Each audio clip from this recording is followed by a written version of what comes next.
London's fog hides secrets darker than night. A mysterious parcel arrives at 221B Baker Street, bearing a shattered hourglass with glowing sands that pulse with unnatural power. Who sent it? Why does it whisper of a secret society obsessed with controlling time itself?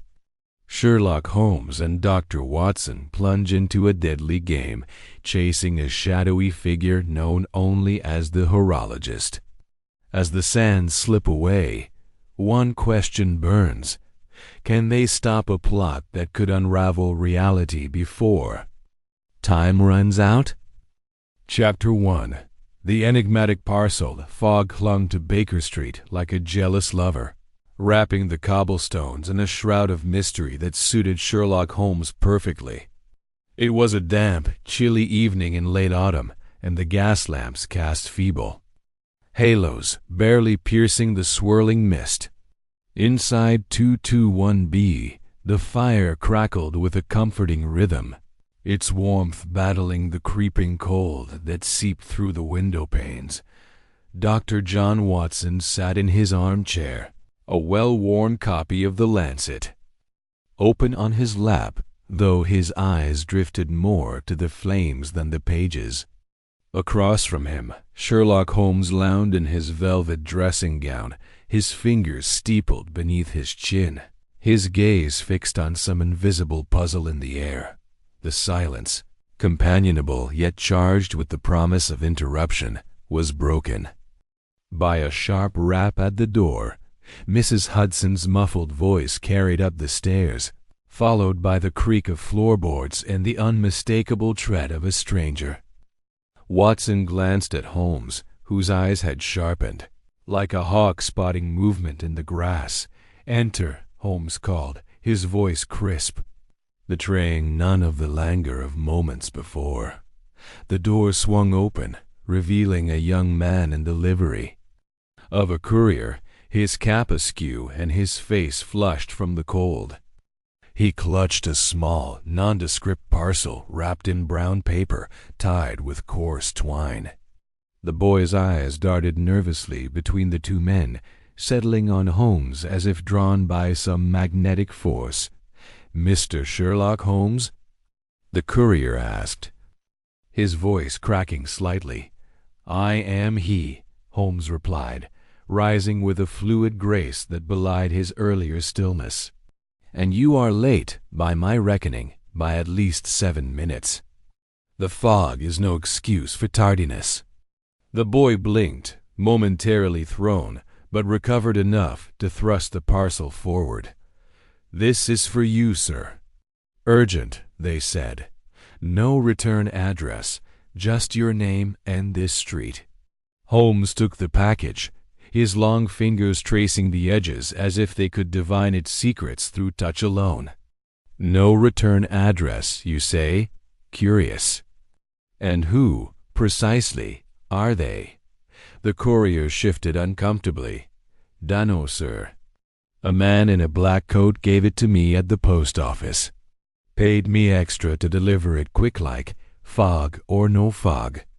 Holmes' lips twitched in what might have been a smile, though it carried more scrutiny than warmth. "Describe this man." "Tall, sir.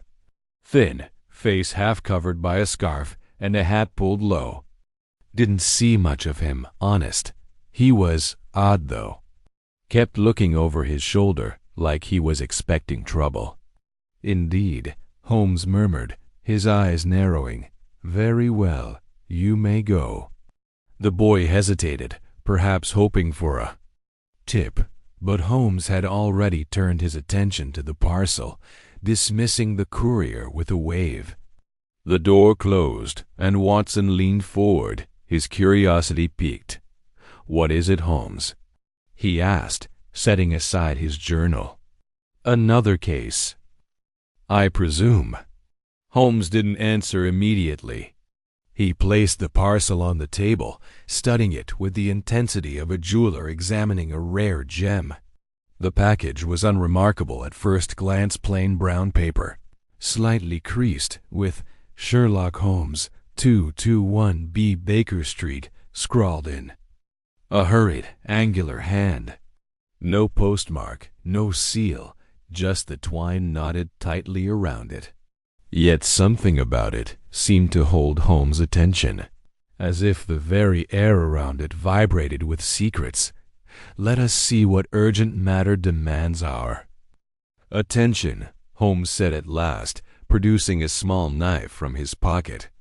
With a deft flick, he severed the twine and peeled back the paper, revealing a wooden box, its surface worn and polished by time.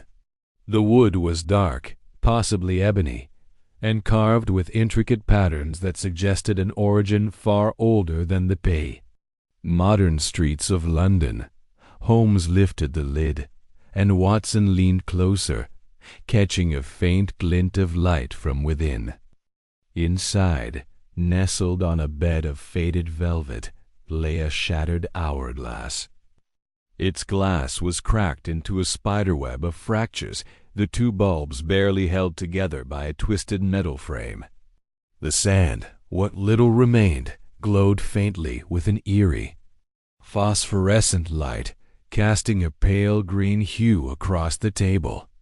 Tucked beside it was a folded slip of paper, yellowed and brittle. Holmes extracted the note with the care of an archaeologist handling a relic. He unfolded it, his eyes scanning the words before he read them aloud in a low, measured tone. Time is broken. Find the sands before they vanish. Watson frowned, his practical mind grappling with the cryptic message. What the devil does that mean? And that sand it's blowing, Holmes. I've never seen anything like it. Nor have I, Holmes admitted, his voice tinged with a rare note of fascination. He tilted the hourglass, watching the glowing grains shift within there. Fractured prison. This is no ordinary sand, Watson. Its luminescence suggests a chemical composition beyond the common silica of hourglasses. Perhaps a rare mineral, or something altogether more extraordinary. He set the hourglass down and turned his attention to the box itself, running his fingers along the carvings. They depicted strange, looping symbol spirals, hourglasses, and what looked like a sundial, all interwoven with an almost hypnotic complexity. These markings, he murmured, are not merely decorative. They resemble the iconography of certain esoteric societies, though none I've encountered in my studies. Watson, ever the pragmatist, leaned back in his chair. Esoteric societies. Surely this is just some elaborate prank, Holmes. Or perhaps a warning from one of your less savory acquaintances. Holmes' eyes gleamed with amusement, but it was fleeting. A prank? No, Watson. The effort to deliver this anonymously, the craftsmanship of the box, the peculiarity of the sandal point to a purpose far beyond jest, as for a warning, perhaps. But from whom, and to what end? He rose abruptly, crossing to his cluttered desk, where he retrieved a magnifying glass and a small vial. With meticulous care, he extracted a pinch of the glowing sand and sealed it in the vial, holding it to the light. This sand is the key, he said. Its properties are unnatural, and its presence in a shattered hourglass suggests a deliberate act. We must determine its origin and the meaning of this message. Watson watched as Holmes paced the room, his mind clearly racing. Where do we start, then? The courier mentioned a man in a black coat, but that's hardly enough to go on. Holmes paused, his gaze settling on the parcel's wrapping, which still lay on the table. He snatched it up, examining the paper closely. The paper itself may tell us something. It's cheap, common stock, but the ink. He held it to the light, then sniffed it, his brow furrowing. India ink, mixed with a trace of something. Acrid, possibly a preservative. This was written in haste, but with care to avoid smudging. The writer was educated, likely in a hurry, and familiar with antiquities. He turned to Watson, his expression alight with purpose. "We begin with the source of this parcel. The courier mentioned the post office, but I suspect the trail leads elsewhere. The box and hourglass are antiques, likely from a specialized dealer. There are only a handful of shops in London capable of handling such items." Watson nodded, already reaching for his coat. "An antique shop, then? Any in particular?" Holmes' lips curled into a faint smile. "There is one in Whitechapel, tucked away in a forgotten alley, known to deal in curiosities of questionable provenance. Its proprietor, a Mr. Gideon Blackwood, has crossed my path before. He has a knack for acquiring items that others would rather remain hidden. Whitechapel?" Watson said, his tone wary. "That's a rough part of town, Holmes. Are you sure this isn't a trap?" "If it is," Holmes replied, slipping the vial of sand into his pocket, "then it is a trap. I intend to spring. Come, Watson, the game is afoot." The journey to Whitechapel was a study in contrasts. Baker Street's relative calm gave way to the chaotic bustle of London's underbelly, where the fog seemed thicker, the air heavier with the scent of coal and despair.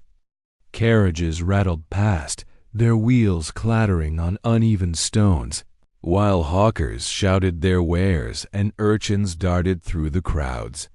Holmes, as ever, moved with purpose, his long strides cutting through the throng as if the city itself parted for him. Watson followed, his hand resting on the revolver in his coat pocket, a habit born of too many adventures gone awry. The antique shop was exactly as Holmes had described, a narrow, unassuming storefront wedged between a pawnbroker and a tavern. Its sign, faded and peeling, read simply Blackwood's Curiosities. The windows were grimy, obscuring the contents within, but a faint glow of lamplight spilled onto the street. Inviting yet ominous, Holmes pushed open the door, a bell jingling faintly above. The interior was a labyrinth of shelves and cabinets, crammed with relics of every description, dusty tomes, tarnished silver, and glass cases filled with oddities from distant lands. The air smelled of old wood and wax with a faint undertone of something metallic. Behind a cluttered counter sat Gideon Blackwood, a wiry man with sharp eyes and a beard that seemed to have grown wild in defiance of grooming.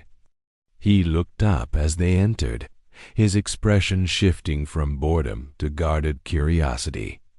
"Mr. Holmes," Blackwood said, his voice low and gravelly, "didn't expect to see you again so soon. And Dr. Watson, I presume?" Watson nodded, surprised that the man knew his name. Holmes, however, wasted no time on pleasantries. He placed the wooden box on the counter, its carvings catching the lamplight. "This came into my possession today," he said. "I believe it originated from your shop." Blackwood's eyes flickered to the box, and for a moment his composure faltered. "That's an interesting piece," he said carefully. "Where did you get it?" "An anonymous delivery," Holmes replied, his tone sharp. "But I suspect you know more than you're letting on. The hourglass inside is shattered, and its sand is unlike anything I've seen. Tell me, Blackwood, what do you know of the Order of Chronos?" The name seemed to strike Blackwood like a physical blow. His hands trembled slightly as he adjusted his spectacles, and he glanced toward the door as if expecting it to burst open. "The Order of Chronos? He said, his voice barely above a whisper. "You're treading dangerous ground, Holmes. That's not a name to be spoken lightly."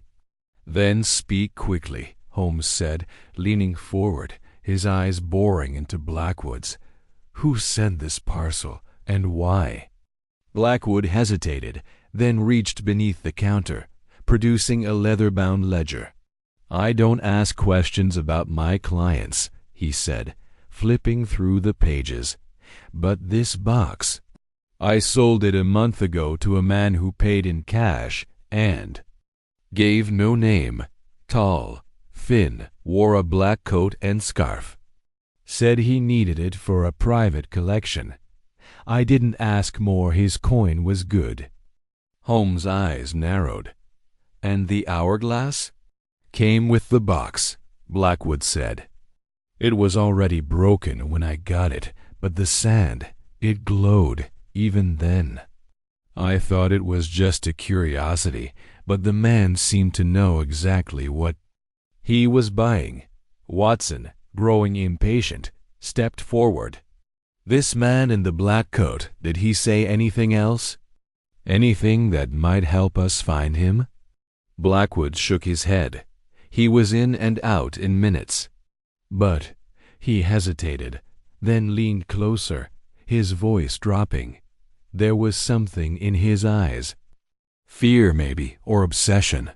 I've seen that look before, in men who chase things they don't understand." Holmes straightened, his mind clearly racing. "You keep meticulous records, Blackwood. I trust there's more in that ledger than you're sharing." Blackwood sighed, flipping to a page near the back. "There's this," he said, pointing to a line of cramped handwriting. "A note I made after he left. He mentioned something about the sands of time and a meeting at St. Paul's. I thought it was nonsense, but I wrote it down anyway." Holmes read the entry, his expression unreadable. "St. Paul's," he murmured. "When?" "Didn't say," Blackwood replied. "But he was in a hurry, like he was running out of time." Holmes closed the ledger with a snap. "Thank you, Blackwood. You've been most helpful." As they turned to leave, Blackwood called after them. "Holmes, a word of advice. Whatever you're chasing, it's bigger than you think. The order, they don't forgive, and they don't forget."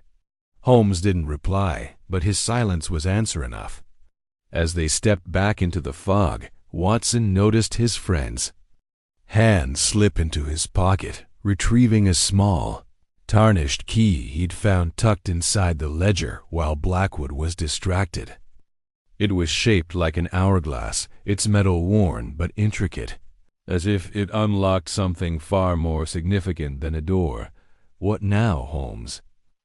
Watson asked, his breath visible in the cold air. Holmes held the key to the light, its contours catching the faint glow of a nearby lamp. "Now, Watson, we follow the trail. This key is our next clue, and St. Paul's may hold the answers we seek.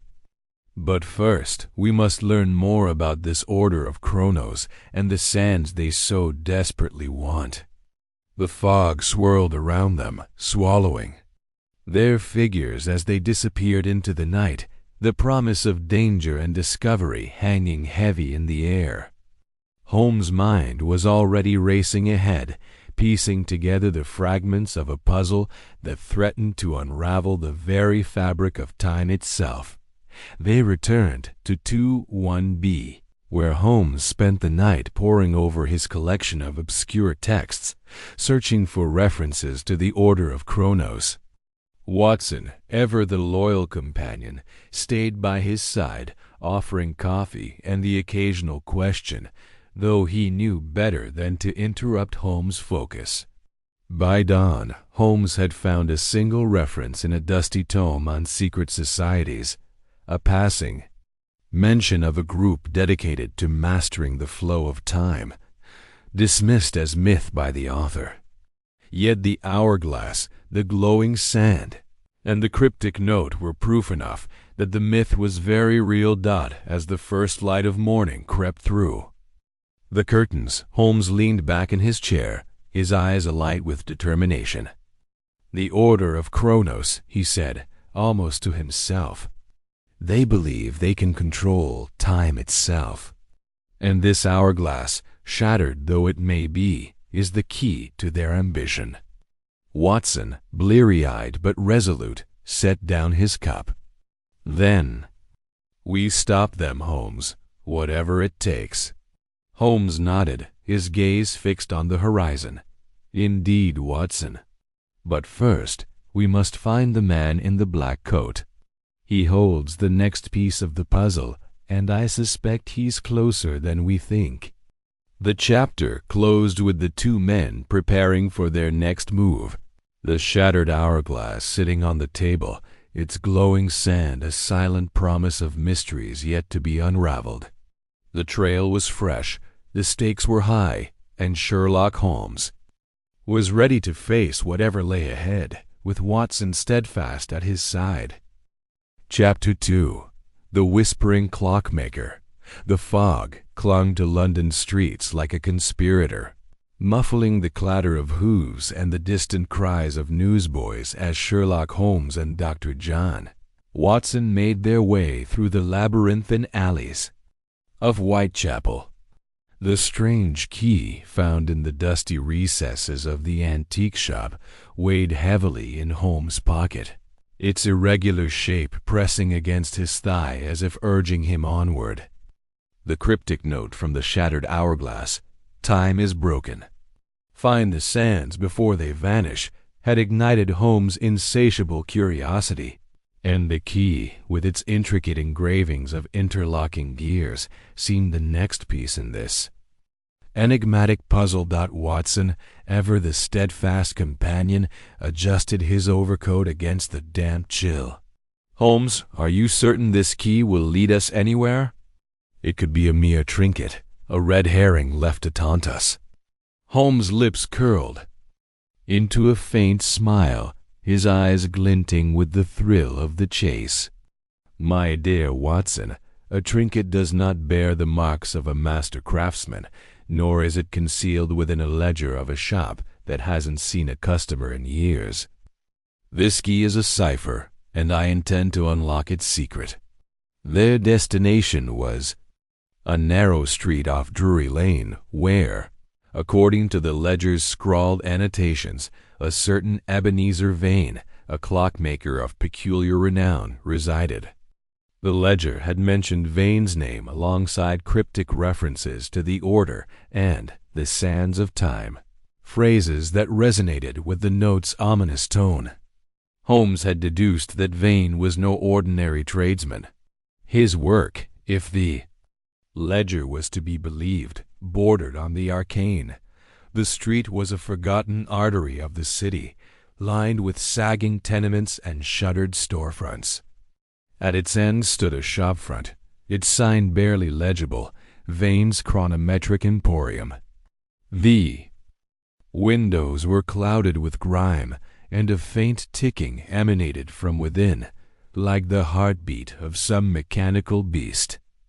Holmes rapped sharply on the door, the sound echoing in the stillness.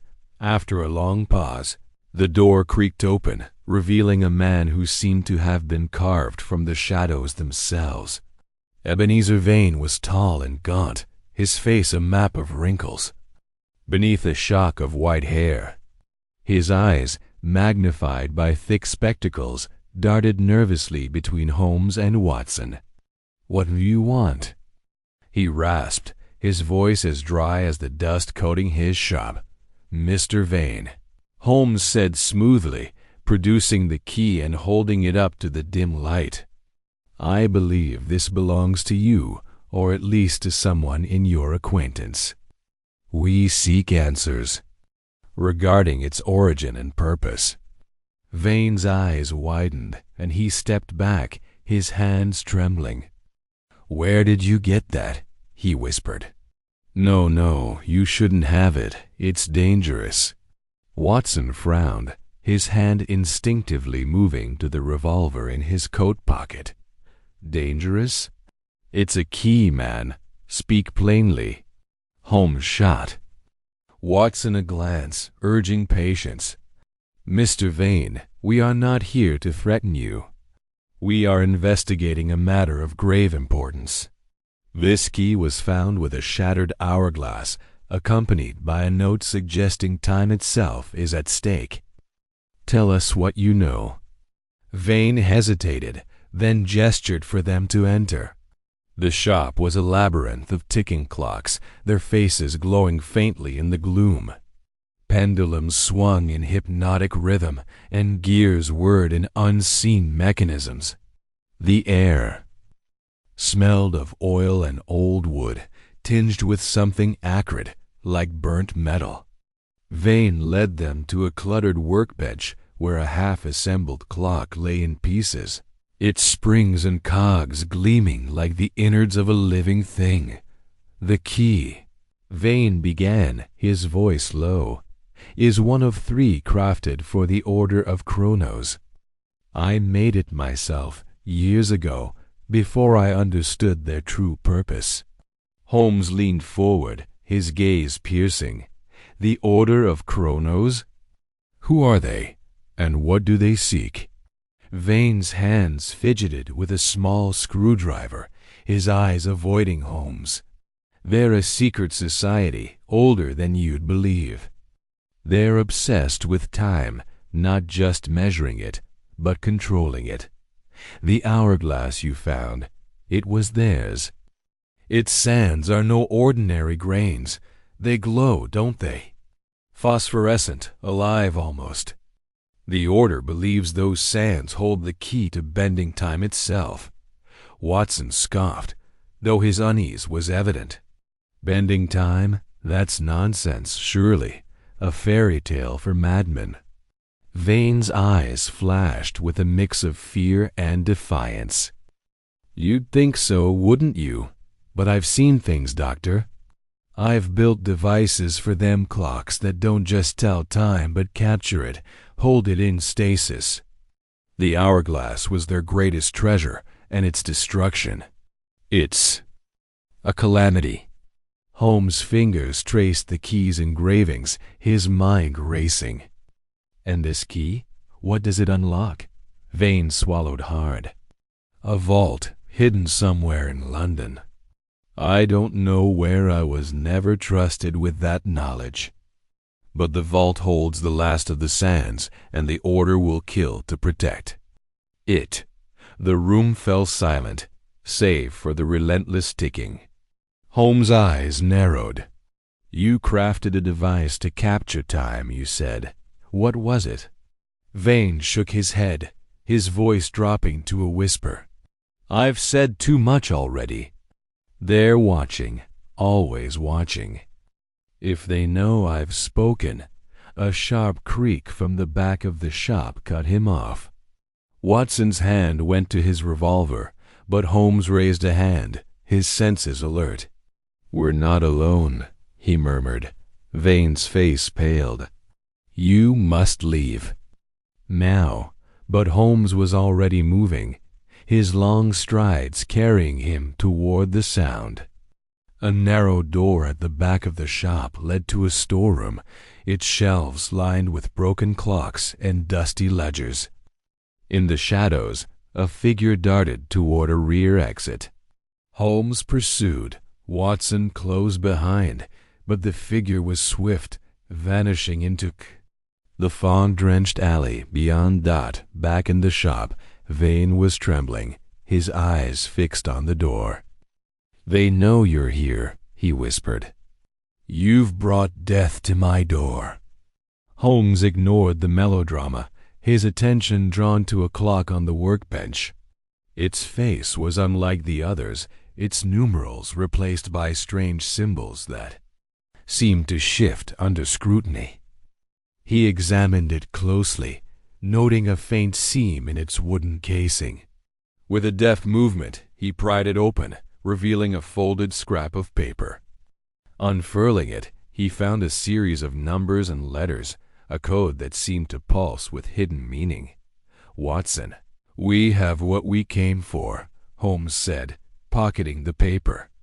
"Mr. Vane, I suggest you find a safer place to hide. The Order is not as omniscient as you fear, but they are persistent."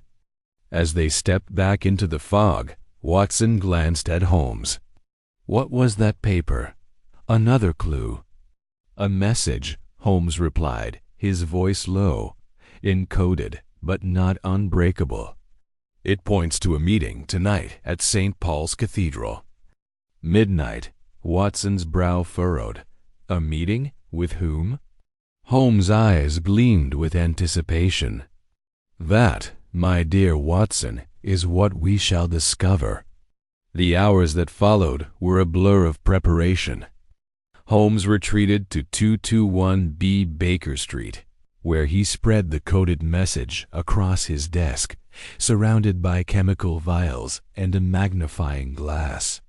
The code was a substitution cipher, complex but not impenetrable to his disciplined mind. As he worked, Watson paced, his military instincts bristling at the thought of walking into an unknown gathering. "Holmes, this feels like a trap," Watson said, pausing by the fireplace. "The Order knows we're on their trail. Why would they leave such a clue?" Holmes didn't look up, his pencil scratching across the paper. "They didn't leave it, Watson." Vane hid it, perhaps as insurance against the Order's wrath. "He's a frightened man, but not a fool. The code is his rebellion, however small." By 11 o'clock, Holmes had cracked the cipher. The message was brief but precise. Midnight. "St. Paul's, Whispering Gallery. Seek the shadow of Chronos." Holmes folded the paper, his expression unreadable. The Whispering Gallery, he mused, a fitting place for secrets. The journey to St. Paul's was fraught with tension. The fog had thickened, cloaking the city in a spectral shroud. The cathedral loomed ahead, its dome a dark silhouette against the moonless sky. Holmes and Watson entered through a side door, their footsteps echoing in the vast nave. The air was heavy with the scent of wax and stone, and the distant toll of a bell marked the approach of midnight. The Whispering Gallery. High above the cathedral floor was a circular walkway beneath the dome, famed for its acoustics. A whisper on one side could be heard clearly on the other, a quirk that made it both a marvel and a danger for clandestine meetings. Holmes and Watson ascended the winding stairs, their breaths shallow in the oppressive silence. At the gallery's edge, Holmes paused, his sharp eyes scanning the shadows. "Stay close, Watson," he whispered, "and keep your revolver ready." They waited, the seconds stretching into eternity. Then, from the opposite side of the gallery, came a faint murmur, like the rustle of leaves. Voices low and urgent drifted across the curved wall. Holmes strained to listen, catching fragments of a conversation. "The sands must be retrieved. The vault is compromised. The horologist will not forgive failure." Holmes' eyes narrowed at the mention of the horologist, a title that carried a weight of authority. He signaled Watson to remain silent, his mind cataloging every word. The speakers were cloaked in dark robes, their faces obscured, but their gestures betrayed urgency. One held a small object, glinting faintly in the dim light, a second key, identical to the one in Holmes' pocket. Suddenly, a new voice cut through the whispers, sharp and commanding. "Enough. The hourglass is lost, but the sands remain. We move tonight." The robed figures stiffened, and Holmes sensed the meeting was about to end. He motioned for Watson to retreat, but a misstep sent a pebble skittering across the floor. The sound, amplified by the gallery's acoustics, was like a gunshot in the silence. "Who's there?" The commanding voice barked. Holmes seized Watson's arm, pulling him toward the stairs. "Run!" The robed figures gave chase, their footsteps pounding in the darkness. Holmes and Watson descended at breakneck speed, weaving through the cathedrals. Labyrinthine passages. The pursuers were relentless, their shouts echoing off the stone walls. Holmes' mind raced, calculating their escape. He led Watson through a side chapel, emerging into a narrow courtyard just as the cathedral's bells tolled midnight. Outside, the fog offered cover, but the pursuers were close. Holmes spotted a low wall and vaulted over it, Watson following. They landed in an alley, the sounds of pursuit fading. Breathing heavily, Watson gripped his revolver. Who were they, Holmes? And who's this horologist? Holmes' face was grim. The Order of Kronos, as Vane said. As for the horologist, he is their leader, and I suspect he knows we're coming. But we have an advantage. He patted his pocket, where the coded message and key rested. We know where they'll be next. Watson nodded, though his expression was troubled. And where's that? Holmes' eyes gleamed with determination. The message mentioned a vault, Watson, beneath the Thames. We'll find it before they do. As they vanished into the fog, a shadowy figure watched from a rooftop, its silhouette blending with the night. The game was afoot, and the stakes were higher than ever. The next morning, Holmes sat at his desk, the key and coded message before him. The key's engravings were more intricate than he'd first realized, depicting a series of concentric circles intersected by lines that resembled a sundial. The code, now fully deciphered, had revealed coordinates within London, pointing to a location near the river's edge. Holmes cross-referenced the coordinates with a map of the city, his finger tracing the winding path of the Thames. "Watson," he called, not looking up. "We're dealing with a society that believes it can manipulate time itself. The hourglass, the sands, the vault, all pieces of a larger design. The Order of Kronos is not merely a cult. It's a machine, and we've just thrown a wrench into its gears." Watson, nursing a cup of tea, frowned. "But what do they want? To live forever? To change the past?" Holmes' gaze was distant, as if seeing through the walls of 221B. "Power, Watson. The power to reshape history, to control the flow of events. If Vane's devices are real, and if the sands hold the properties he claims, the Order could alter the very fabric of reality." Watson set down his cup, his face pale. "That's madness." "Madness," Holmes agreed, "but not impossible. The sand's phosphorescence suggests a chemical or even alchemical property. I've sent a sample from the hourglass to my chemist friend, Dr. Harrow. We'll know more soon." A knock at the door interrupted them. Mrs. Hudson entered, bearing a telegram. Holmes tore it open, his eyes scanning the brief message. "Harrow confirms the sands contain an unknown compound, luminescent and unstable. He advises caution." Watson leaned forward. "Unstable? As in dangerous?" "Potentially," Holmes replied, folding the telegram. "But danger is our trade, is it not? Come, Watson. The Thames awaits." The coordinates led them to a derelict warehouse near Blackfriars Bridge, its windows boarded and its walls stained with river muck. The Thames flowed sluggishly nearby, its surface reflecting the gray sky. Holmes examined the warehouse door, noting fresh scratches around the lock. "Someone's been here recently," he murmured that, using the key, He unlocked the door, revealing a dank interior filled with crates and rusted machinery. A trapdoor in the floor, barely visible beneath a pile of sacks, caught his eye. He cleared the debris, exposing a heavy iron ring. With Watson's help, he pulled it open, revealing a stone staircase descending into darkness. "After you, Holmes," Watson said, his tone half joking. Holmes lit a lantern, its light casting eerie shadows on the damp walls. The staircase spiraled downward, the air growing colder and heavier with each step. At the bottom, they found a tunnel, its walls carved with symbols matching those on the key. The tunnel stretched into the distance, its end lost in shadow.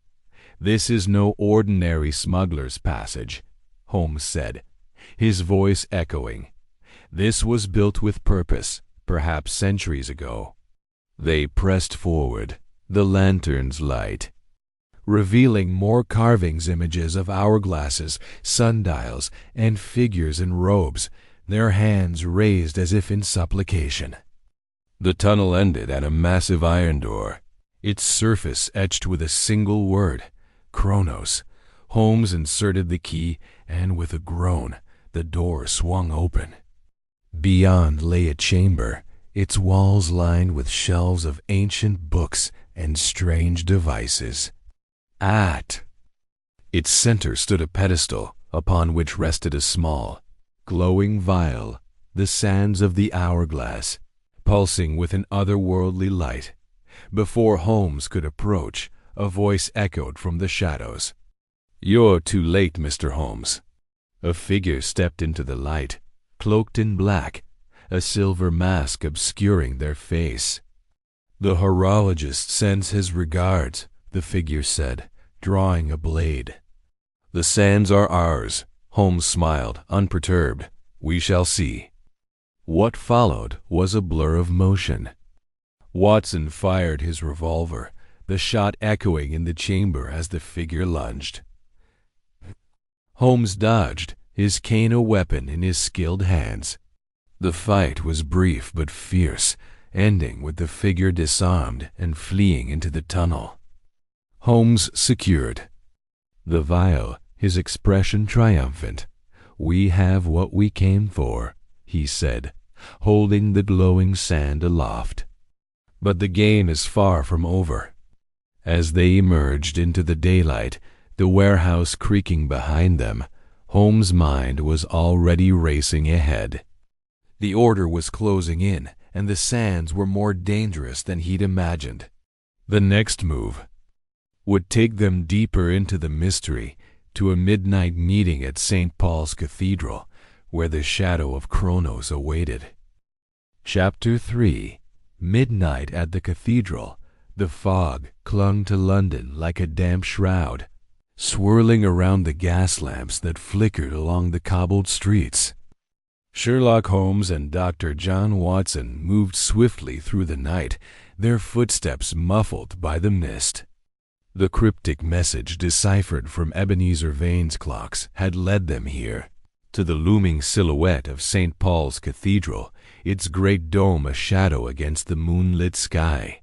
The air was thick with anticipation, and Watson, clutching his revolver beneath his overcoat, felt the weight of the unknown pressing against his chest. Holmes, as ever, seemed unperturbed.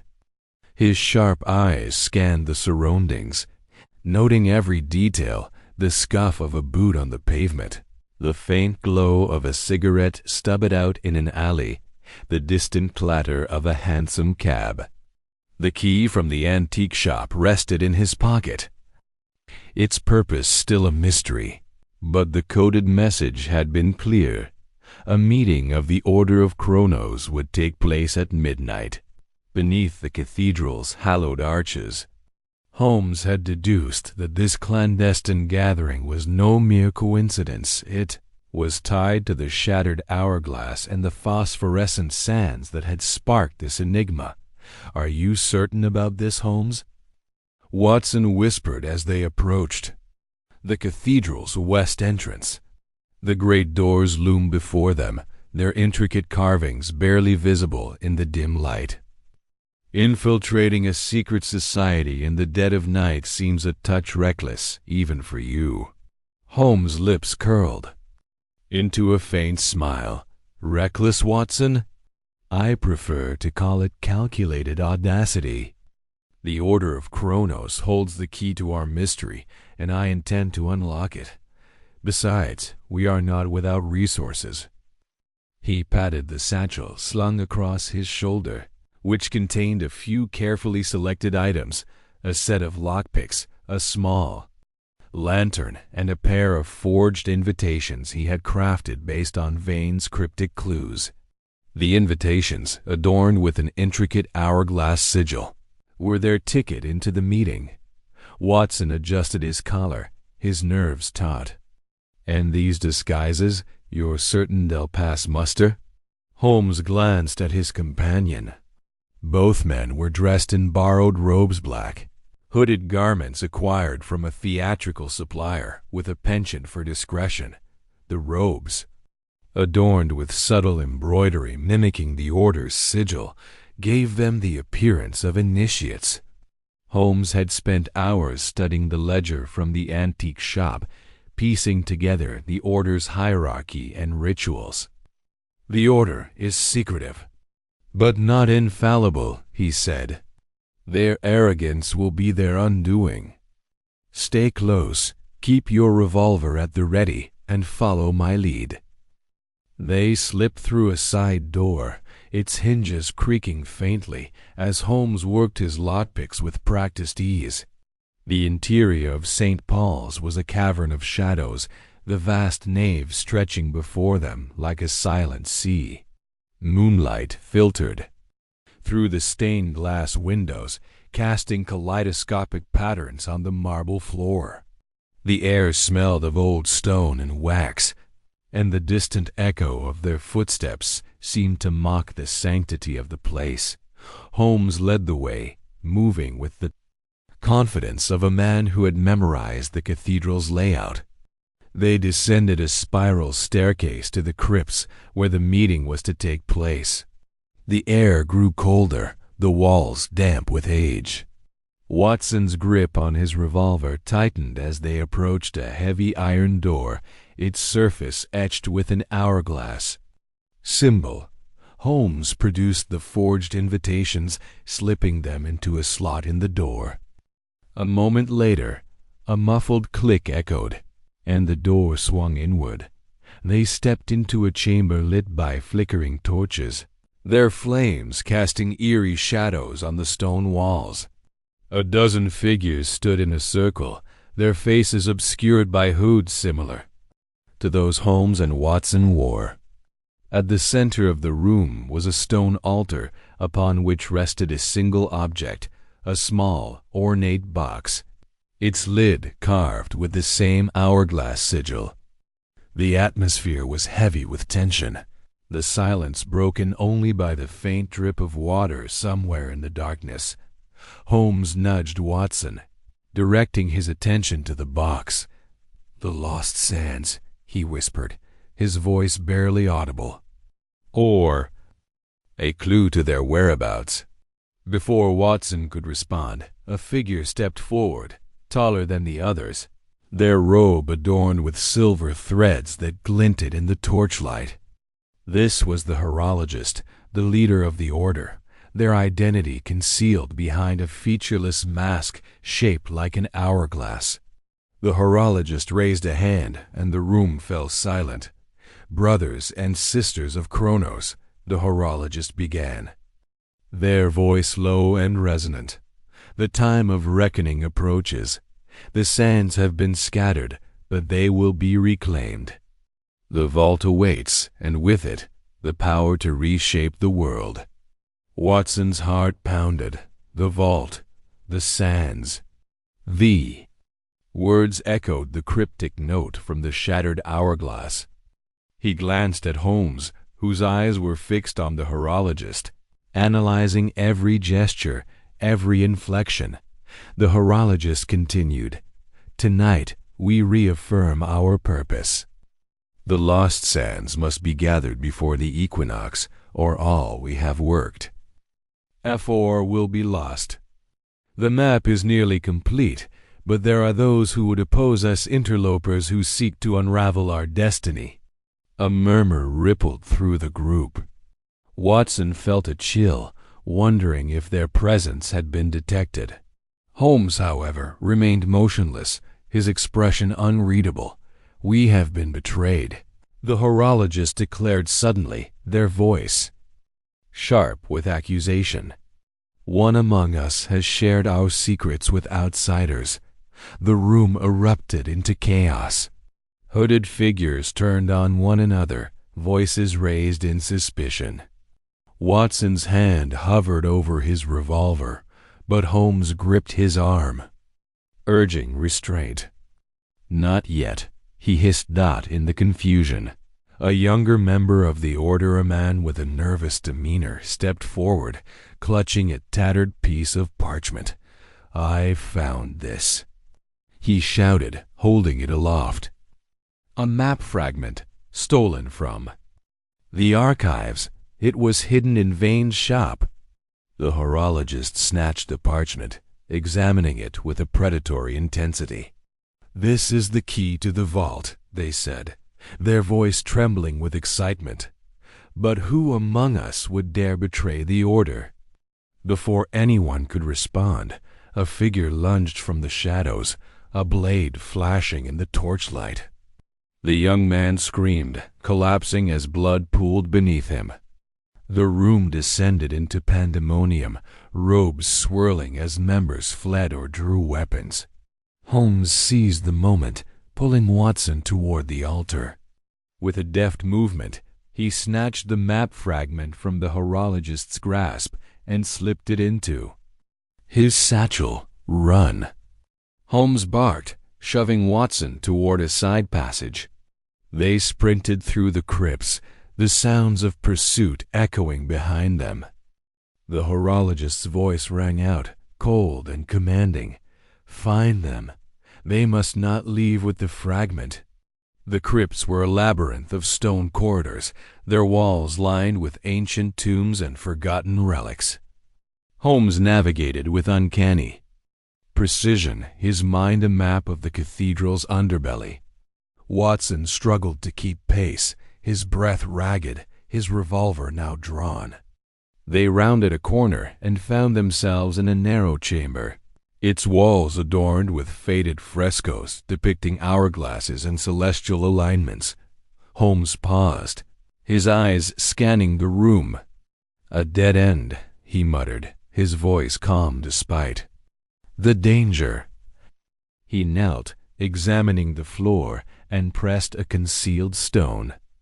A low rumble echoed as a hidden panel slid open, revealing a tunnel descending into darkness.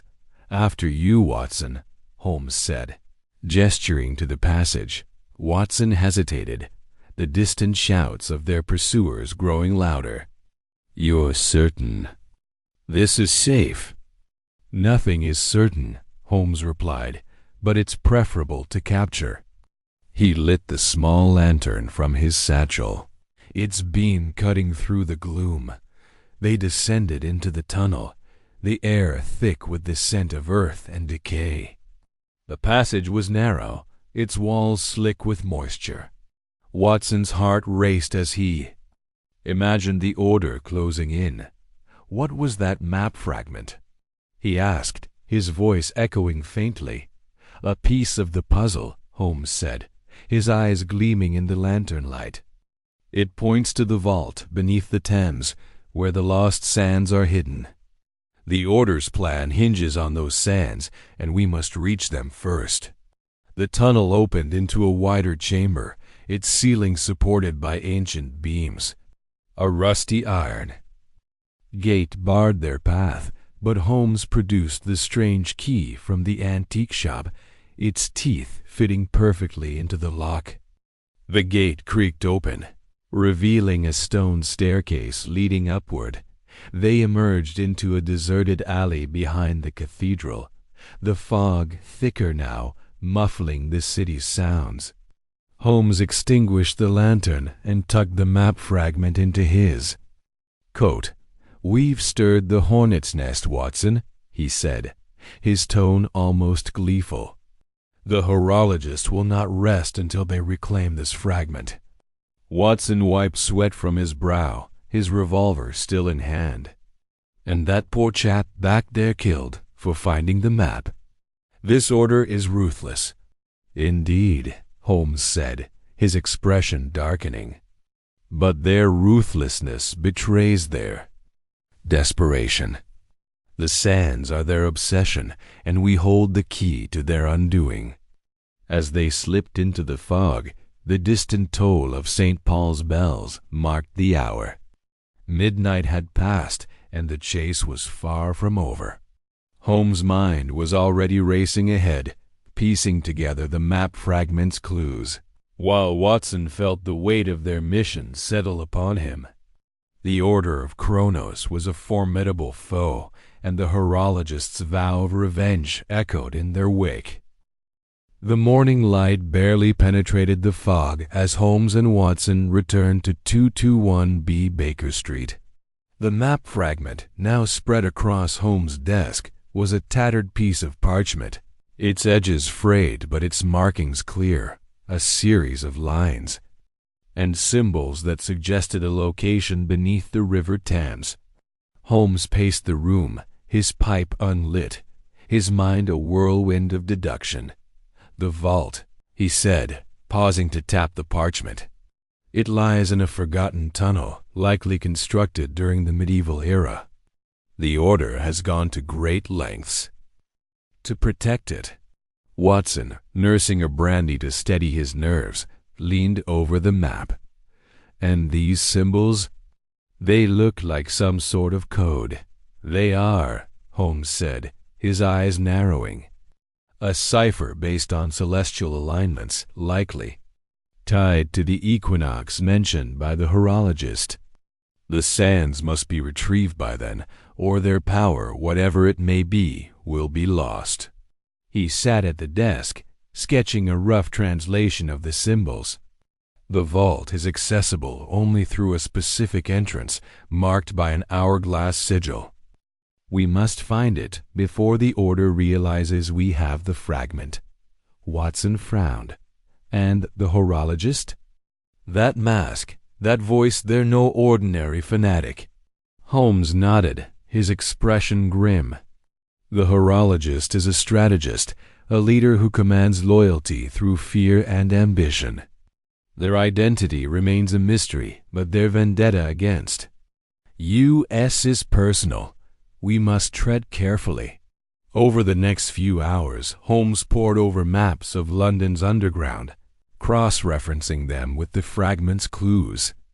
Watson, ever the practical man, prepared their supplies, ropes, lanterns, and a small explosive charge should the need arise. The weight of their task was palpable, but Holmes' determination was infectious. By evening, they were ready. Holmes folded the map fragment and tucked it into his coat. "To the Thames, Watson," he said, his voice steady. "The sands await, and time is not on our side." They stepped into the twilight, the fog curling around them like a living thing. The cathedral's bells echoed in the distance, a reminder of the night's dangers. The map fragment was their guide, but the Order was close behind, and the horologist's shadow loomed large. The game was afoot, and the stakes had never been higher. The journey to the Thames was fraught with tension. London streets were alive with the usual chaos, vendors hawking wares, cabs rattling over cobblestones, and the occasional drunk staggering from a pub. But to Watson, every shadow seemed to conceal an agent of the Order, every glance a potential threat. Holmes, however, moved with purpose, his keen senses attuned to their surroundings. They reached the riverbank near Blackfriars Bridge, where the map indicated an entrance to the underground tunnel. The Thames flowed sluggishly, its surface reflecting the gaslights like scattered stars. Holmes scanned the embankment, his eyes settling on a weathered stone archway half hidden by ivy. Carved into its keystone was a faint hourglass symbol, nearly eroded by time. "Here," Holmes said, brushing aside the ivy. The archway led to a rusted grate, its bars cold to the touch. He produced the key once more, but this time it didn't fit. "Curious," he murmured, examining the lock. "This is a decoy. The true entrance must be nearby." Watson kept watch as Holmes searched the surrounding area, his fingers tracing the stonework. After several minutes, he found a concealed panel, its edges flush with the wall. A faint click sounded as he pressed it, revealing a narrow passage. Descending into darkness. "Another hidden door," Watson said, his voice tinged with admiration. "You never cease to amaze, Holmes." "Merely observation and logic," Holmes replied, though a flicker of pride crossed his face. He lit the lantern, and they descended into the tunnel. The air growing colder with each step, the passage was cramped, its walls slick with moss and damp. The faint roar of the Thames above was a constant reminder of their precarious position. Holmes moved with care, his lantern illuminating strange carvings on the wall's more hourglasses, interspersed with symbols of stars and moons, the orders. "Influence is ancient," he said, his voice echoing. "These tunnels predate modern London." After what felt like hours, they reached a heavy iron door, its surface etched with a larger hourglass sigil. This time, the key fit perfectly, and the door groaned open, revealing a vast chamber. The vault thought it was unlike anything Watson had ever seen. The chamber was circular, its walls lined with shelves of ancient texts and artifacts. At its center stood a stone pedestal, upon which rested a single vial of glowing sand, its phosphorescence casting an eerie light. Holmes approached, his eyes gleaming with fascination. "The lost sands," he said, lifting the vial, "or a portion of them. The Order has scattered them to protect their power." Before Watson could respond, a low rumble echoed through the chamber. The walls shook, and dust rained from the ceiling. "Holmes!" Watson shouted, grabbing his friend's arm. "The tunnel!" Holmes' eyes darted to the entrance, where cracks were forming in the stone. "A trap," he said, his voice calm but urgent. "The Order anticipated intruders." With no time to spare, Holmes tucked the vial into his satchel and scanned the chamber. He spotted a lever hidden behind a shelf, its handle shaped like an hourglass. "There," he said, sprinting toward it. He pulled the lever, and a section of the wall slid open, revealing another tunnel. They raced through the passage, the rumble growing louder. Stones fell behind them, sealing the vault. The new tunnel was narrower, its air stale, but it led upward, toward the surface. Watson's lungs burned as he ran, his mind racing with the implications of their discovery. They emerged into another alley, the vial of sand safe in Holmes' possession. The city was quiet now, the fog thicker than ever. Holmes examined the vial, its glow pulsing faintly. "This is but one piece," he said. "The Order has more, and they will stop at nothing to reclaim this." Watson caught his breath, his revolver still in hand. "What now, Holmes?" "The horologist knows we have the map fragment and the sand." Holmes' eyes gleamed with determination. "We press on, Watson. The vault beneath the Thames is only the beginning." The sands hold a power we cannot yet comprehend, and we must uncover the Order's plan before they unleash it. As they vanished into the fog, the weight of their mission settled upon them. The Order of Kronos was a shadow over London, and the horologist's vendetta was far from over. The game was afoot, and the clock was ticking. Chapter 4. The vault beneath the Thames. The fog clung to the cobblestones of London like a shroud, muffling the clatter of hooves and the distant cries of street vendors. Sherlock Holmes stood at the edge of the embankment, his sharp eyes scanning the sluggish, murky flow of the River Thames below. The map fragment, now creased from repeated study, lay folded in his coat pocket. Its cryptic symbols and faded lines had consumed his thoughts since the chaotic escape from St. Paul's Cathedral. Beside him, Dr. John Watson adjusted his scarf. Against the chill, his breath visible in the damp air. "Holmes," Watson said, his voice low, "this map of yours, if it's accurate, we're standing above a tunnel that hasn't seen light in centuries. Are you certain it leads to this vault?" Holmes' lips twitched into a faint smile, though his gaze remained fixed on the river. "Certainty is a luxury we seldom afford, Watson. But the map's provenance, its ink, its parchment, the coded references to the Order of Kronos points to a location beneath this very river. The vault is real, and it holds the sands we seek." Watson nodded, though his brow furrowed. "And the horologist?" "If he's half as cunning as you say, he'll have men watching every inch of this city." "Undoubtedly," Holmes replied, turning to face his friend. "Which is why we must move swiftly. The Order's desperation grows.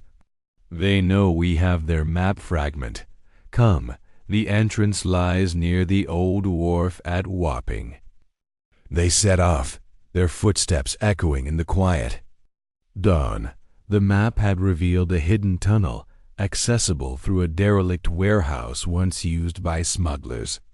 Holmes had cross-referenced the fragment's markings with old municipal records, pinpointing a forgotten passage beneath the Thames, a relic of medieval engineering.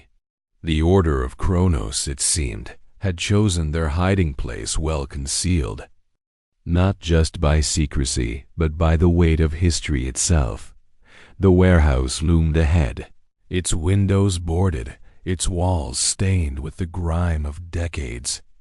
Holmes paused at the rusted iron door, producing a small lockpick from his coat. With a deft twist, the lock yielded, and they slipped inside. The air was thick with the scent of mold and rotting wood. Dust motes danced in the slivers of light piercing the cracked boards. Holmes lit a small lantern, its glow casting long shadows across crates and broken barrels. "Stay close, Watson," Holmes murmured, consulting the map fragment. He traced a finger along a faded line, then pointed to a trapdoor half hidden beneath. A pile of debris, there. Together, they cleared the rubble, revealing a rusted iron hatch. Holmes knelt, examining the hinges. "No sign of recent use," he noted, "but the lock is new. Someone has been here, and not long ago." Watson gripped his revolver, his eyes scanning the darkness. "The Order?" "Or their agents," Holmes replied, working the lock with his pick. The trapdoor creaked open, revealing a narrow stone staircase descending into blackness.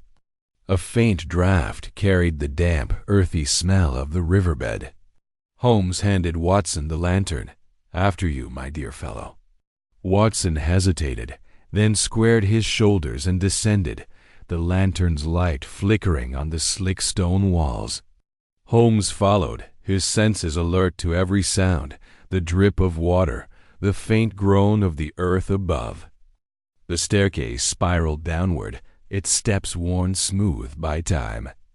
At the bottom, they found themselves in a tunnel, its arched ceiling supported by crumbling brickwork.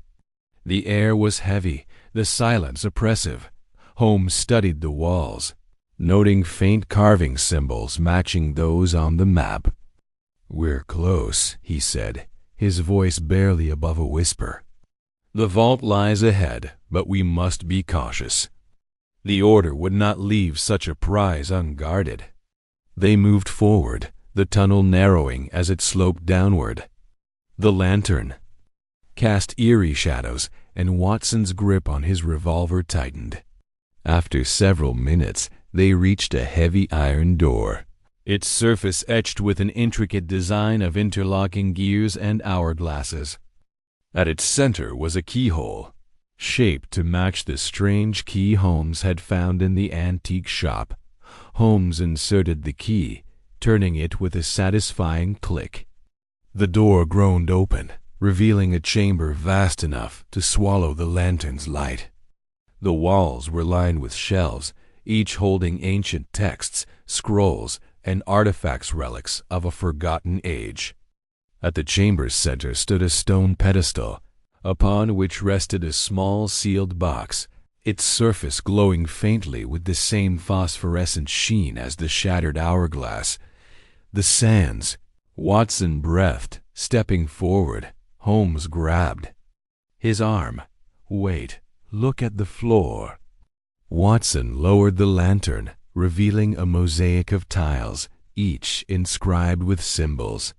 Some were cracked, others slightly raised, forming a pattern that stretched across the chamber.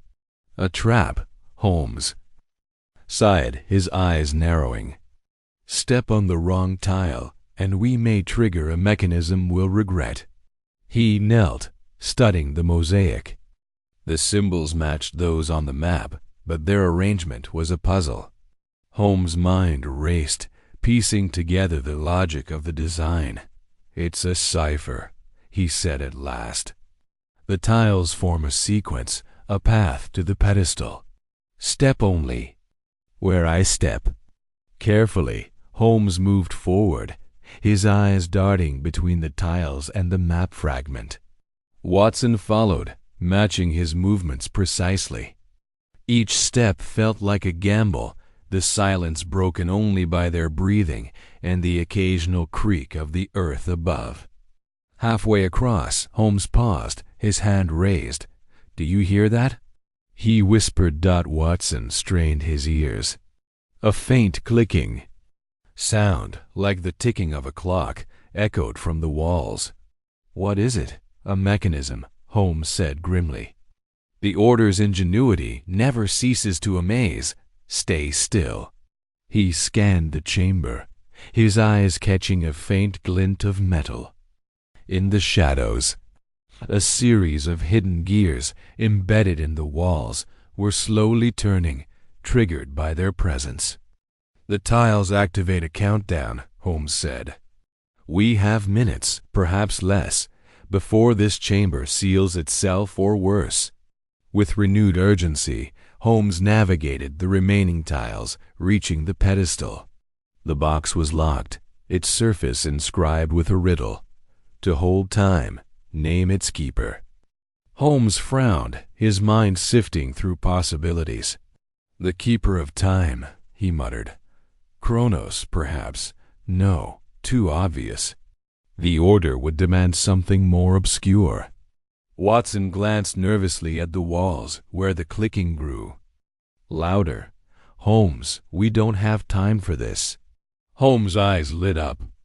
"Time. The keeper is not a deity, but a concept. The answer is hourglass."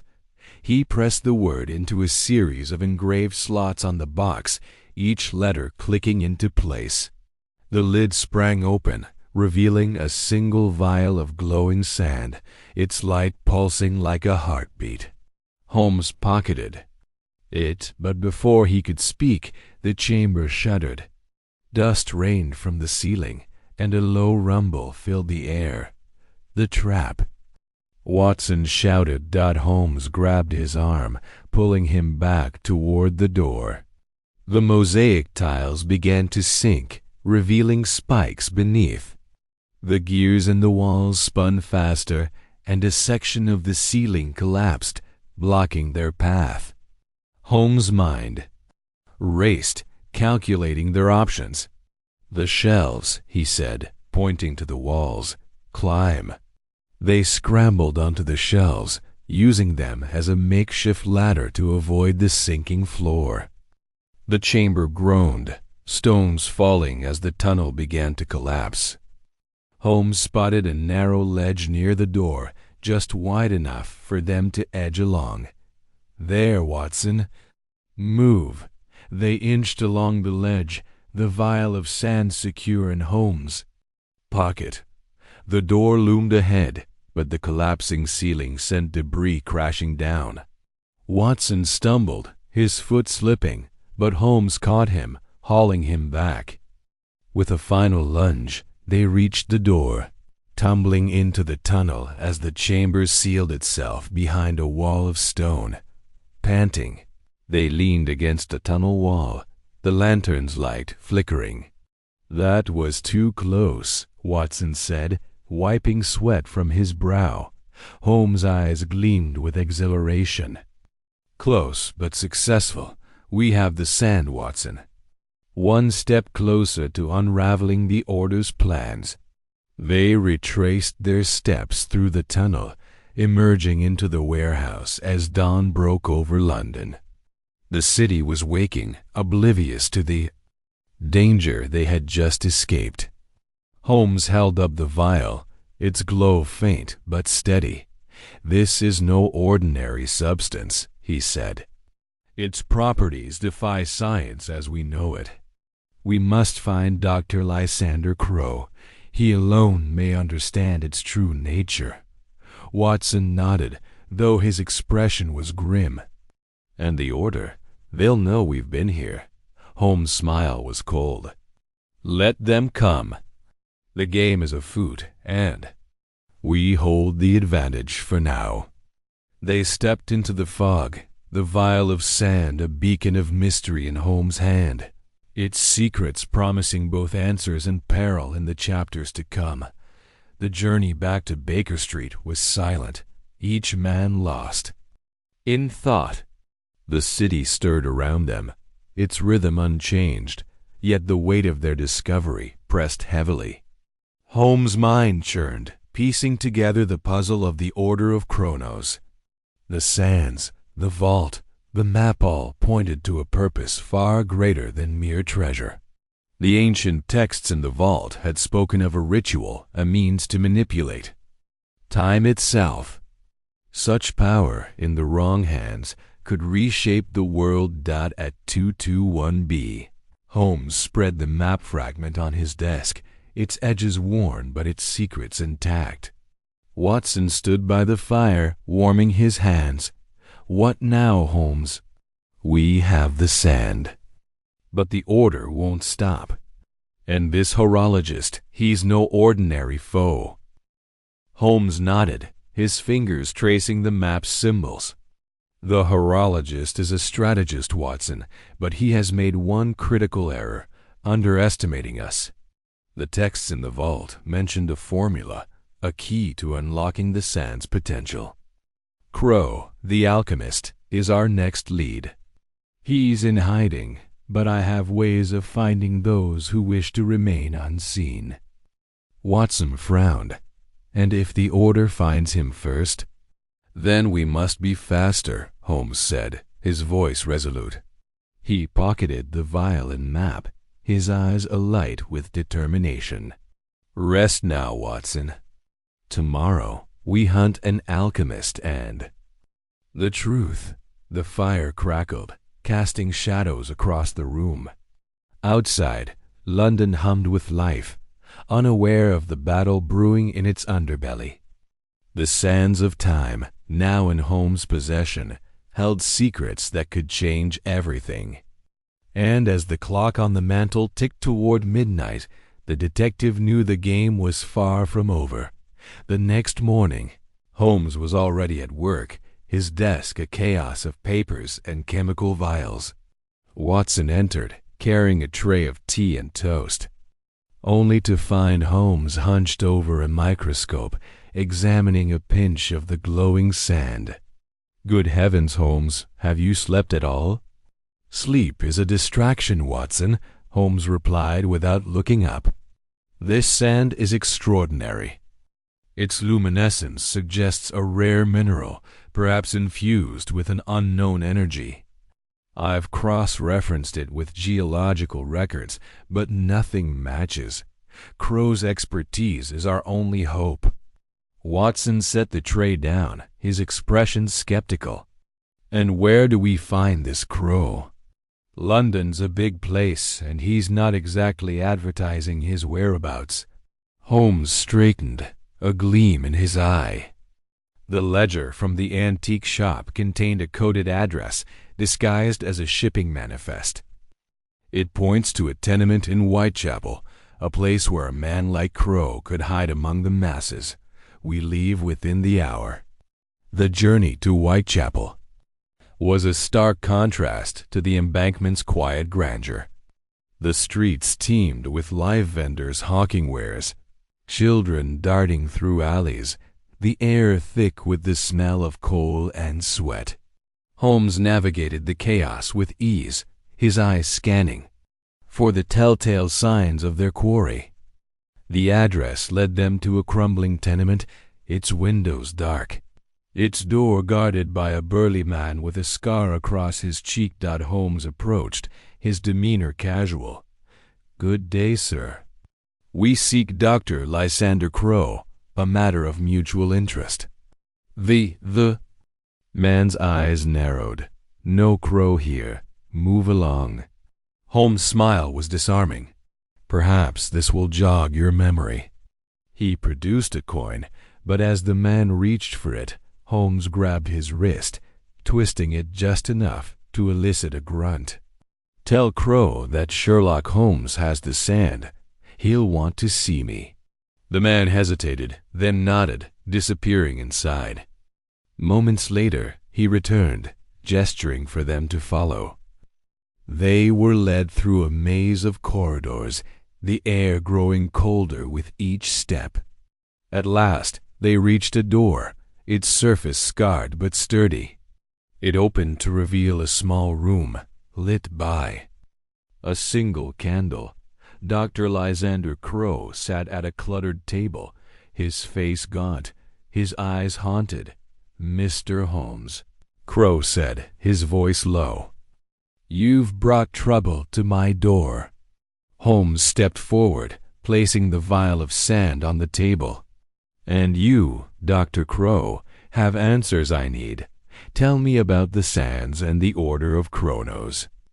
Crow's eyes widened at the sight of the vial. "You found it," he whispered. "The sands. They're more than you can imagine. The Order believes they can bend time, rewrite history. I helped them once before I saw the madness of their plan." Watson leaned forward. "And what is their plan?" Crow's hands trembled. "To use the sands in a ritual powered by a machine they call the Time Forge. With it, they could alter events, erase enemies, create a world where they rule unchallenged. But the sands are unstable. One mistake, and reality itself could unravel." Holmes' eyes narrowed. "And the formula?" "The texts mentioned a way to control the sands." Crow nodded, pulling a tattered notebook from a drawer. "My work, a formula to stabilize the sands, to make their power usable. But it's incomplete. I fled the Order before I could finish it." Before Holmes could respond, the door burst open, and 3 men in dark cloaks stormed in, their faces masked. "The sand!" one shouted, drawing a blade. Watson's revolver was out in an instant, but Holmes was faster. He hurled a chair at the nearest attacker, sending him sprawling. "Watson, the window!" he shouted. They scrambled to the open window, Crow clutching his notebook. The tenement's roof was just below, and they leapt, landing hard on the tiles. The attackers followed, their footsteps pounding behind. Holmes led the way, navigating the rooftops with the agility of a cat, Watson, and Crow struggling to keep up. The chase took them across Whitechapel's slums, the city a blur below. At last, they reached a narrow alley where Holmes ducked into a shadowed doorway. The attackers passed by, unaware. Crow panted, clutching the notebook to his chest. "Veil." "Never stop," he gasped. "The order, they know I betrayed them." Holmes' expression was grim. "Then we must stay one step ahead." "Your formula, Crow, can you complete it?" Crow nodded. "With time, yes, but we need a safe place." Holmes glanced at Watson. "Back to Baker Street. We'll fortify our position and prepare for the next move." They slipped through the alleys, the notebook and vial their only weapons against the order's growing threat. The sands glowed faintly in Holmes' pocket, a reminder of the power they held and the danger they faced. The game was escalating, and the next move would be critical. The days that followed were a whirlwind of preparation. Holmes barricaded himself in his study, poring over Crow's notebook, cross-referencing it with the ancient texts from the vault. Watson stood guard, his revolver never far from hand. The Order's agents were everywhere, their presence felt in every shadow, every stranger's glance. Holmes' breakthrough came late one night as the clock struck 3. He emerged from his study, his face pale but triumphant. "The formula," he said, holding up a page of precise calculations. "Crow's work is sound, but it requires a second component, a catalyst, to stabilize the sands. The texts hint at its location, a forge in the Scottish Highlands." Watson frowned. "The Highlands? That's a long way from London." "And a perfect place to hide a machine capable of altering time," Holmes replied. "The Order's reach is vast, but their hubris will be their downfall. We leave at dawn." As they prepared, Holmes couldn't shake the feeling that the horologist was watching, waiting for his moment to strike. The sands, the formula, the forge, all were pieces in a puzzle that could either save the world or destroy it. And Sherlock Holmes, with Watson at his side, was determined to see it through. The train to the Highlands awaited, its whistle a call to adventure and danger. The vial of sand, now joined by Crow's formula, was a beacon in the darkness, guiding them toward a confrontation that would test their courage, their wits, and their very understanding of time itself. Chapter 5. The Alchemist's Confession. Fog hung low over London, a shroud of gray that clung to the cobblestones and muffled the clatter of hooves and wheels. Sherlock Holmes stood at the window of 221B Baker Street, his sharp eyes scanning the street below. The hourglass, now pieced together from fragments found in the Thames vault, sat on the table behind him, its faint phosphorescent glow casting eerie shadows across the room. Dr. John Watson sat by the fire, his notebook open, pen poised as he chronicled their latest discoveries. "Holmes," Watson began, his voice tinged with unease, "that sand, it's unnatural. The way it glows, the way it seems to pulse. What are we dealing with here?" Holmes turned, his silhouette framed against the window. "Something beyond the ordinary, Watson. The Order of Chronos believes these sands hold the key to manipulating time itself. We must find Dr. Lysander Crow. If anyone can unravel the properties of this substance, it's him." Watson frowned, flipping through his notes. Crow, the alchemist? I thought he was a myth, a cautionary tale for chemists dabbling in the occult. "No myth," Holmes replied, retrieving his coat. He's real, and he's in hiding. The Order's ledger mentioned him as their former collaborator. We'll find him in the East End, among the slums where no one asks questions. The journey to the East End was a descent into London's underbelly. The streets narrowed, lined with crumbling tenements and flickering gaslights. The air reeked of coal smoke and despair. Holmes, clad in a worn overcoat to blend in, led Watson through alleys where shadows seemed to move with purpose. They stopped at a dilapidated boarding house, its sign barely legible. Crow's lodgings. Inside, the air was thick with the scent of chemicals and old books.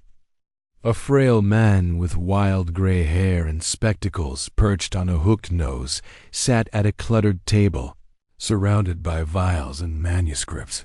Dr. Lysander Crow looked up, his eyes narrowing. "Who are you?" he demanded, his voice quavering but sharp.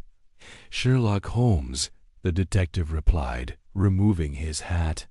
"And this is Dr. Watson. We seek answers about the Order of Chronos and the sands of the shattered hourglass." Crow's face paled. He stood, knocking over a vial that hissed as it spilled. "You're mad to come here. They're watching, always watching." Holmes stepped forward, his presence commanding. "We've faced their shadows before, Dr. Crow. Tell us what you know, or the Order will find you regardless." Crow hesitated, then slumped back into his chair. "Very well," he said, his voice barely above a whisper. "But lock the door." Watson secured the door, and Crow began his tale. Decades ago, he had been a respected chemist, dabbling in alchemy as a hobby. The Order of Chronos, a secret society obsessed with time's mysteries, recruited him to study a rare substance, the glowing sands of an ancient hourglass. "They called it Chronos dust," Crow said, his eyes distant. "Mined from a meteorite that fell in Persia centuries ago. It doesn't just glow, it resonates with time itself." Holmes leaned forward, his eyes gleaming. "Resonates how?" Crow gestured to a dusty tome on his table. "The sands, when combined with a specific formula, can alter temporal perception. Slow it, hasten it, even. Pause it. I created such a formula for the Order, but I saw their true aim, to control history, to rewrite it in their favor. I fled, but not before hiding my notes." Watson's brow furrowed. "And the hourglass? Why shatter it?" Crow's hands trembled. "To keep the sands scattered. The hourglass was a vessel, a stabilizer. Without it, the sands are volatile, dangerous. If the Order reunites them, they could unleash chaos, fracture reality itself." Holmes produced the vial of glowing sand from his pocket, its light casting an otherworldly hue across Crow's face. "We have one vial. The Order seeks the rest. Where are your notes, and what do they contain?" Crow hesitated, then reached under his table, pulling out a hidden panel. From it, he extracted a leather-bound notebook, its pages yellowed and cramped with equations. "This contains the formula to amplify the sand's power. But beware, Mr. Holmes. The Order knows I have it. They'll kill to reclaim it." A sudden crash shattered the silence. The window exploded inward, glass spraying across the room. 3 figures in dark cloaks burst through, their faces masked, knives gleaming. The Order's agents had found them. "Watson!" Holmes shouted, seizing a chair and hurling it at the nearest attacker. The man staggered, but the others advanced.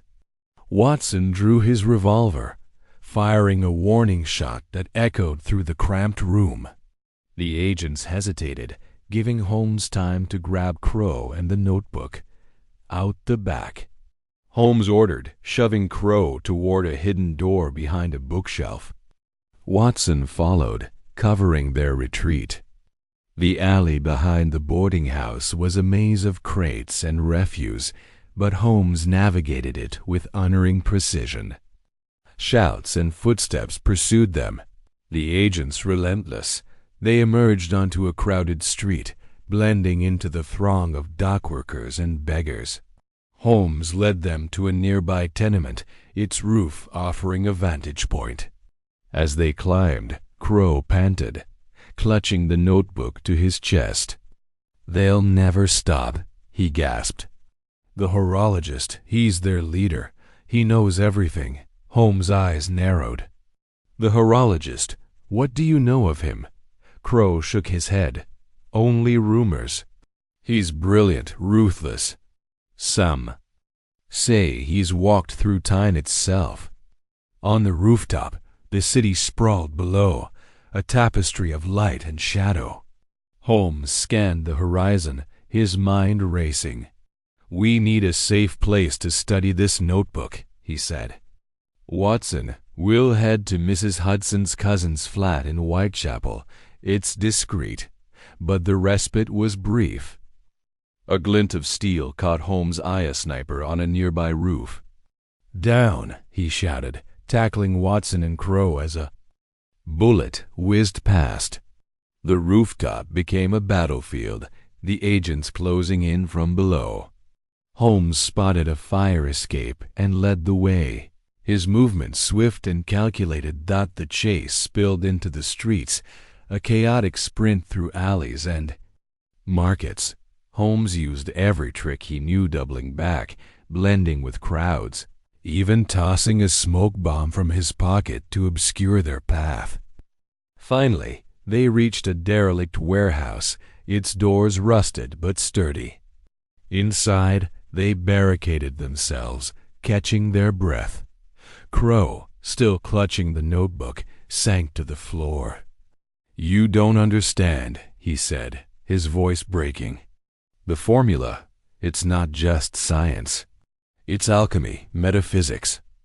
If the Order uses it with the sands, they could trap us in a moment, forever." Holmes took the notebook, flipping through its pages. Equations danced before his eyes, interspersed with diagrams of the hourglass and cryptic symbols. "This is remarkable," he murmured, "but incomplete. You've hidden part of it, haven't you?" Crow nodded reluctantly. "The final piece is in my mind. I swore never to write it down." "Then you'll come with us," Holmes said firmly. "We'll protect you until we can destroy the sands and end this madness." Watson, checking his revolver, looked grim. "Holmes, there. Too close. We can't stay here long." Holmes nodded, his mind already plotting their next move. "We'll head north to the Scottish Highlands. Crow's notes mention a time forge, a machine the Order built to harness the sands. If we can find it, we can stop them." As they prepared to leave, a low rumble shook the warehouse. The agents had found them again, this time with explosives. The door buckled, and Holmes acted swiftly, leading Watson and Crow through a hidden trapdoor into the sewers below. The stench was overpowering, but safety lay in the shadows. The sewers were a labyrinth. But Holmes navigated by memory, his knowledge of London's underbelly unmatched. They emerged near the docks, where a small boat awaited, arranged by Holmes' network of informants. As they rowed into the foggy Thames, Crow whispered, "You're risking everything for this." Holmes' eyes were steel. "Time is the one thing we cannot afford to lose." The boat glided toward a safe house, but the pursuit was relentless. A shadow moved on the riverbank, an agent, signaling others. Holmes steered into a narrow channel, evading detection, but the tension was palpable. Watson kept watch, his revolver ready, While Crow clutched a notebook like a lifeline dot at the safe house, a cramped attic above a tavern, Holmes pored over the notebook.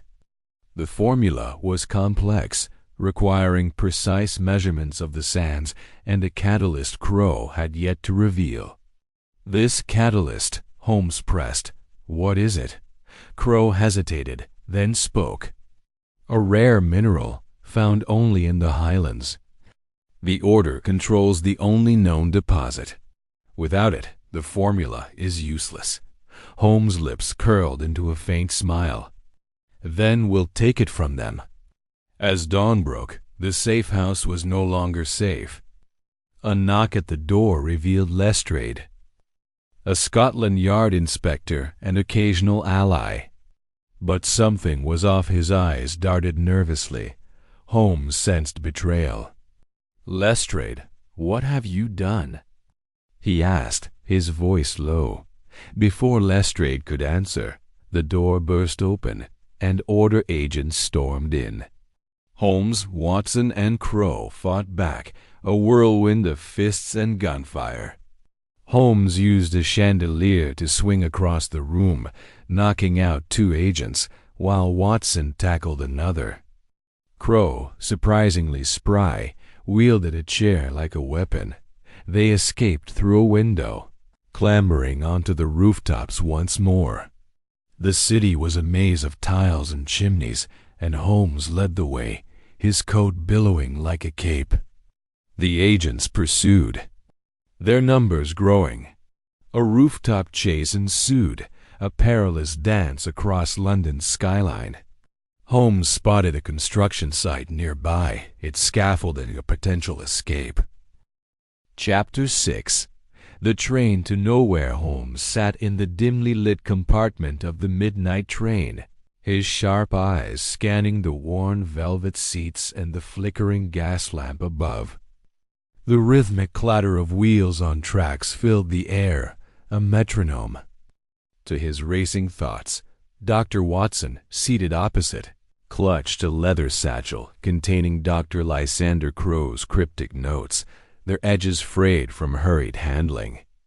The notes spoke of a time forge hidden in the desolate reaches of the Scottish Highlands, a destination shrouded in mystery and danger. The vial of glowing sand, secured from the vault beneath the Thames, rested in Holmes' waistcoat pocket. Its faint luminescence a constant reminder of the stakes. The journey had begun with urgency.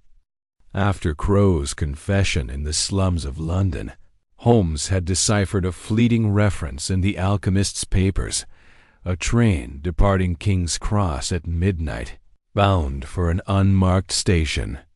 Tickets were procured under false names, and now, as the train hurtled through the night, Holmes felt the weight of the unknown pressing in. The Order of Kronos, with their zeal to manipulate time, was closing in. The sands, the forge, the hourglass, all pieces of a puzzle that threatened to unravel reality itself. Watson shifted, his brow furrowed. "Holmes, are you certain this train will lead us to the forge?" Crow's notes were vague at best, and we're heading into the wilds with little more than a hunch. Holmes' lips twitched into a faint smile. "A hunch, Watson?" No. The notes were deliberately obtuse. But patterns emerge. The mention of a northern terminus aligns with railway schedules I cross-referenced at King's Cross. This train, unlisted in public records, is no ordinary service. It's a private charter, likely funded by the Order. We are on the right path. Trust in that." Watson nodded, though unease lingered in his eyes. He glanced out the window, where the moon cast fleeting shadows over rolling fields. "And this Lady Evelyn Grey mentioned in the notes? You think she's aboard?" "Undoubtedly," Holmes replied, his voice low. Crow's papers referenced a lady of influence handling the Order's logistics. Lady Grey, a noblewoman with a reputation for discretion and cunning, fits the profile.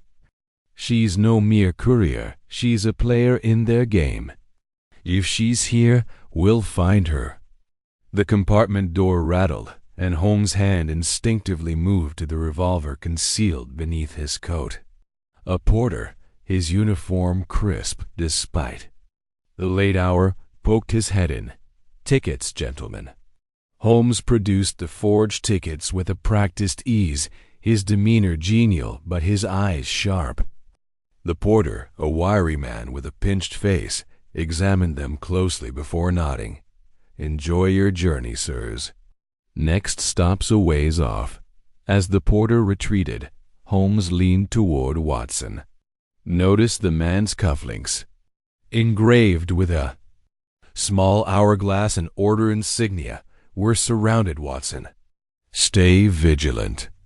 The train's whistle pierced the night, signaling a brief stop at a rural platform. Holmes peered through the window, noting a handful of passengers boarding. A burly man in a tweed suit, a nervous-looking woman clutching a carpet bag, and a tall figure in a hooded cloak who moved with deliberate grace. Something about the cloaked figure's posture stirred Holmes' instincts. He nudged Watson. "That one. Watch them." The train lurched forward, and Holmes rose, adjusting his scarf. "I'll take a stroll through the carriages. Stay here and guard the satchel. If I don't return in 20 minutes, assume trouble." Watson's jaw tightened, but he nodded. "Be careful, Holmes." Holmes slipped into the corridor, his footsteps muffled by the swaying of the train. The narrow passageway was lined with polished wood panels, the gas lamps casting long shadows. He moved with purpose, his senses attuned to every detail: the creak of a door, the murmur of voices, the faint scent of lavender lingering in the air. The latter caught his attention, unusual for a train carriage at this hour. In the next carriage, Holmes paused by a private compartment, its curtains drawn. Through a sliver of glass, he glimpsed a woman in a sapphire gown, her auburn hair pinned elegantly. She was reading a letter, her expression composed, but her fingers betraying a slight tremor. Lady Evelyn Grey, he presumed.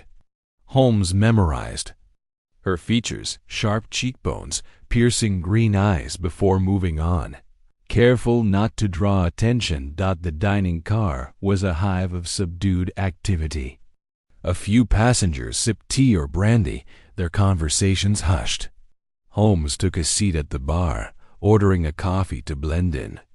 His eyes scanned the room, landing on the cloaked figure from the platform, now seated alone at a corner table.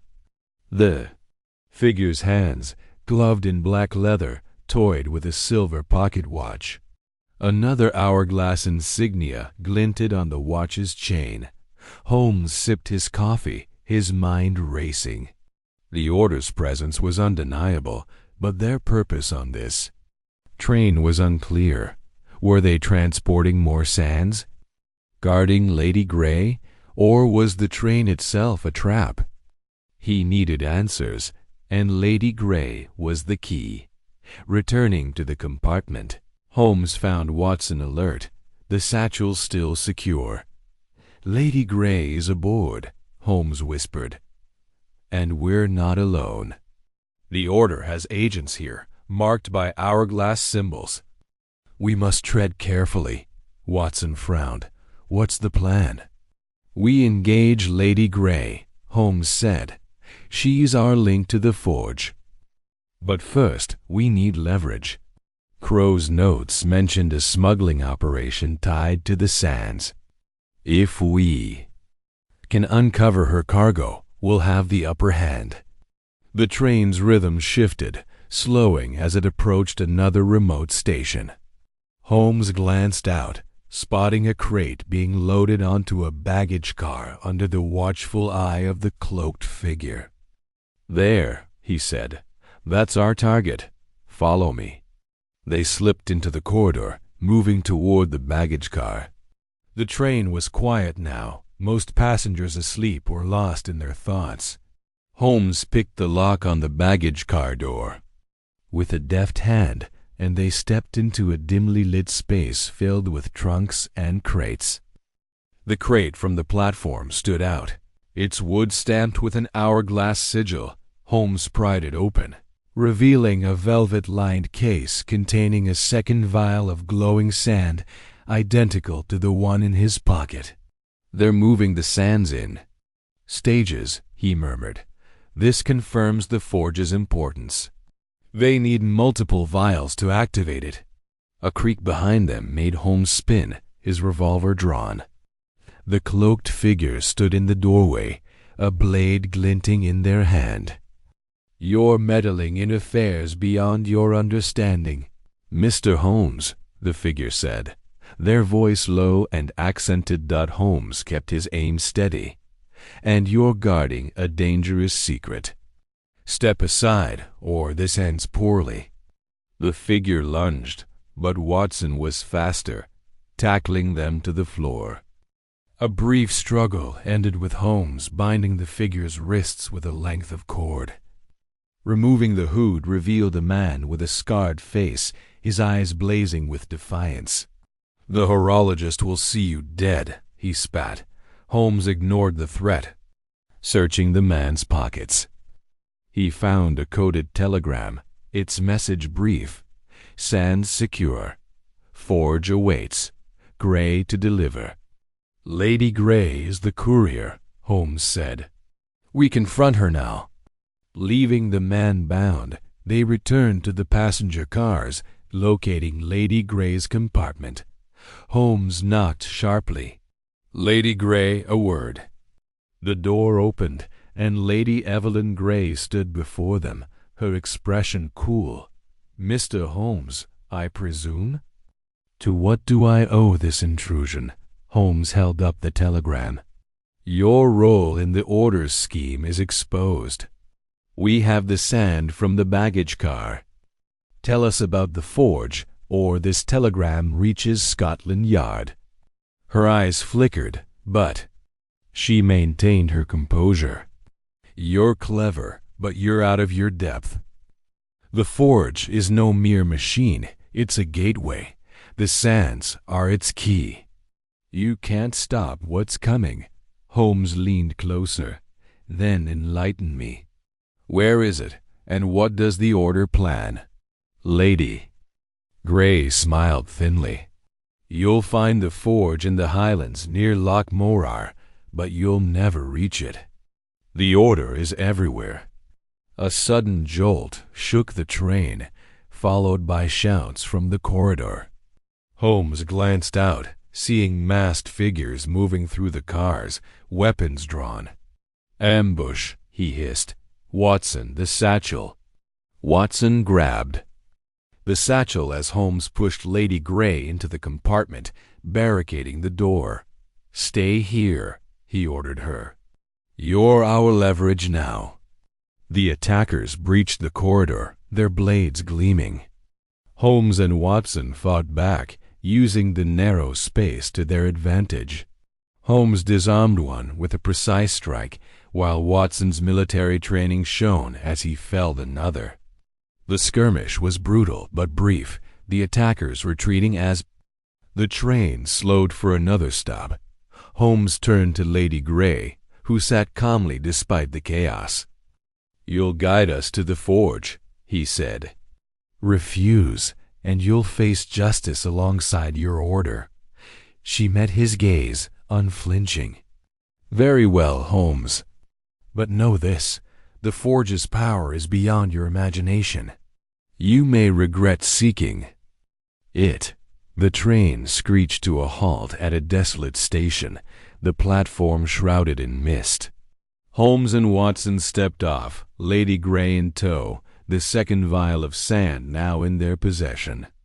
The Highlands loomed ahead, the forge's location revealed, but the order's shadow hung heavy.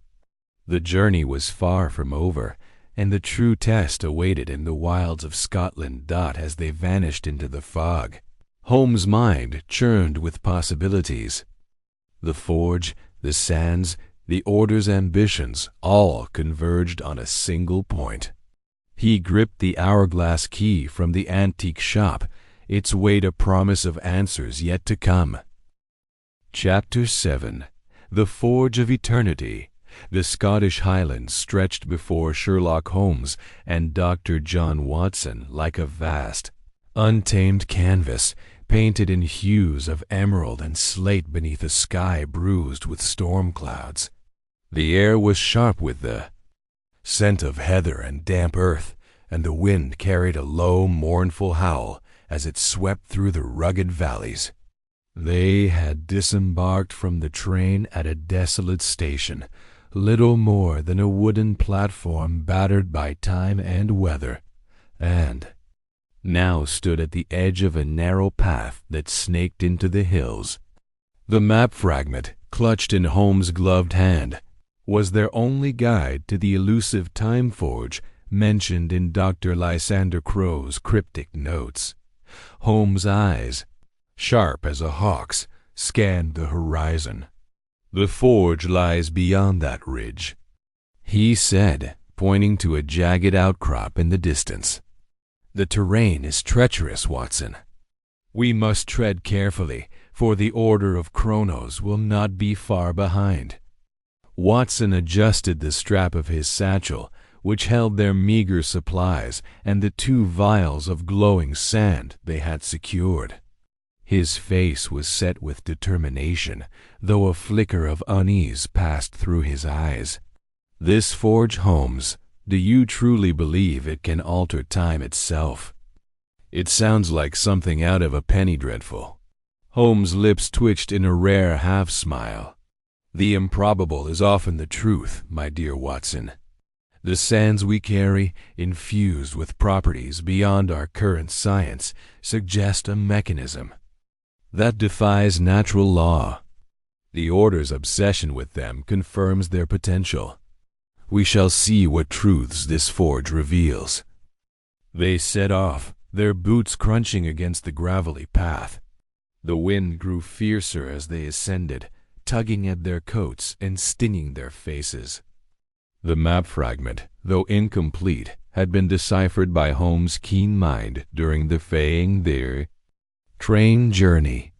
It pointed to a hidden valley, accessible only through a narrow pass guarded by ancient standing stones. The terrain was unforgiving. Rocks jutted from the earth like broken teeth, and patches of boggy ground threatened to swallow the unwary.